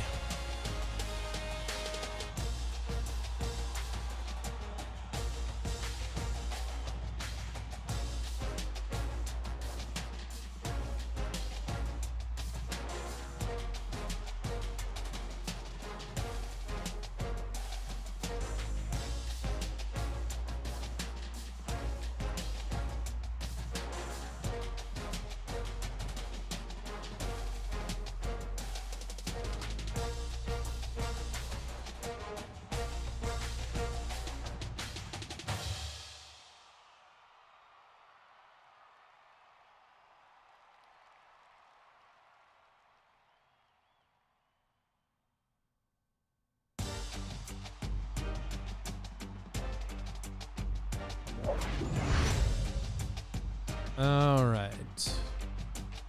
Apparently I found a gem. Let's see here. Sorry, I'm sending a message in our Slack. All right.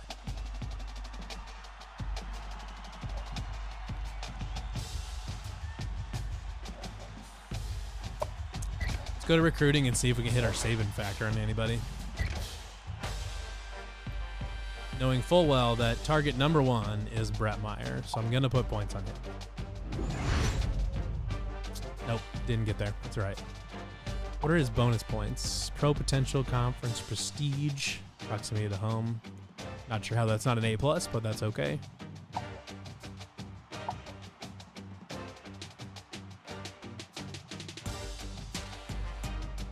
Feel like Notre Dame should be losing points on conference prestige.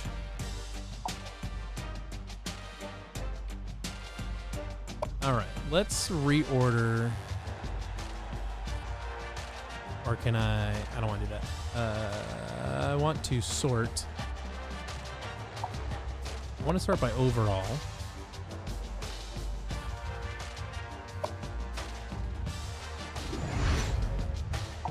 I'm just going to start offering. Oh, yeah, this guy's really good. I'm going to put points into him.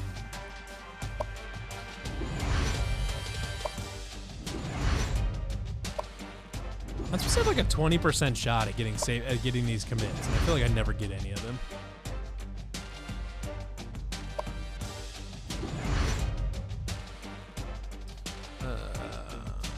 Let's see.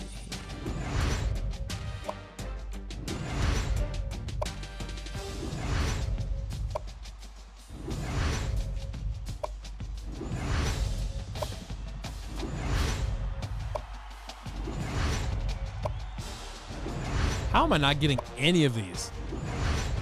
The Saban factor thing seems like it's not working.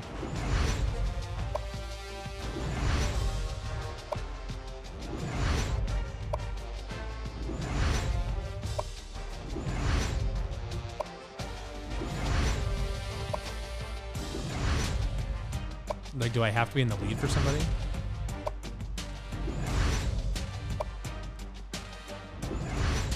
Huh. Watch, it'll be someone down here. Yep. This guy in the... Oh, that's that 265 guy.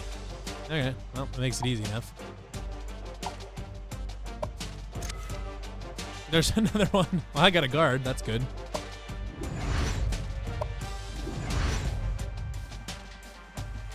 It's funny. All right. Let's go back up here and start dishing out the points.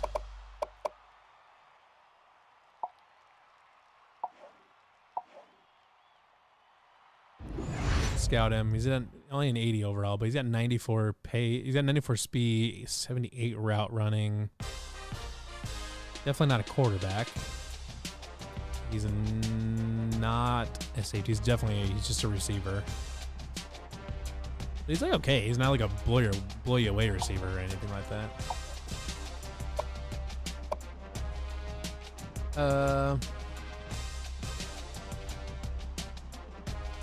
I'll start putting points in him later.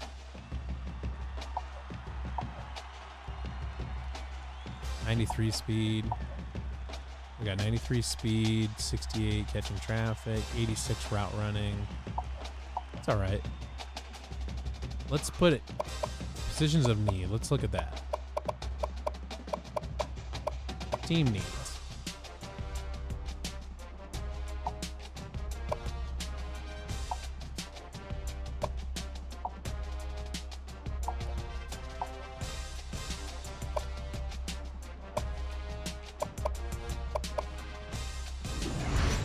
Is that guy secretly good? He's all right. This is saying I need a halfback, but I don't know. That guy's good, apparently.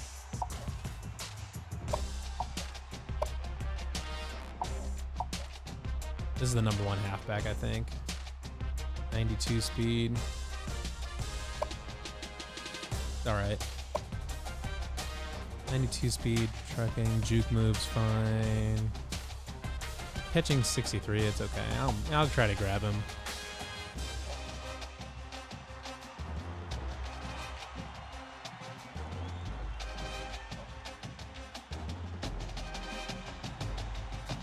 All right. Well,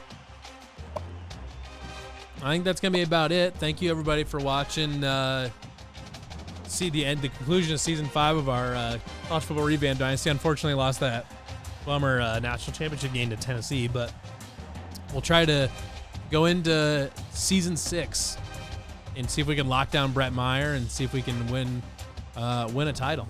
So thanks, everybody, for watching, and see you next time.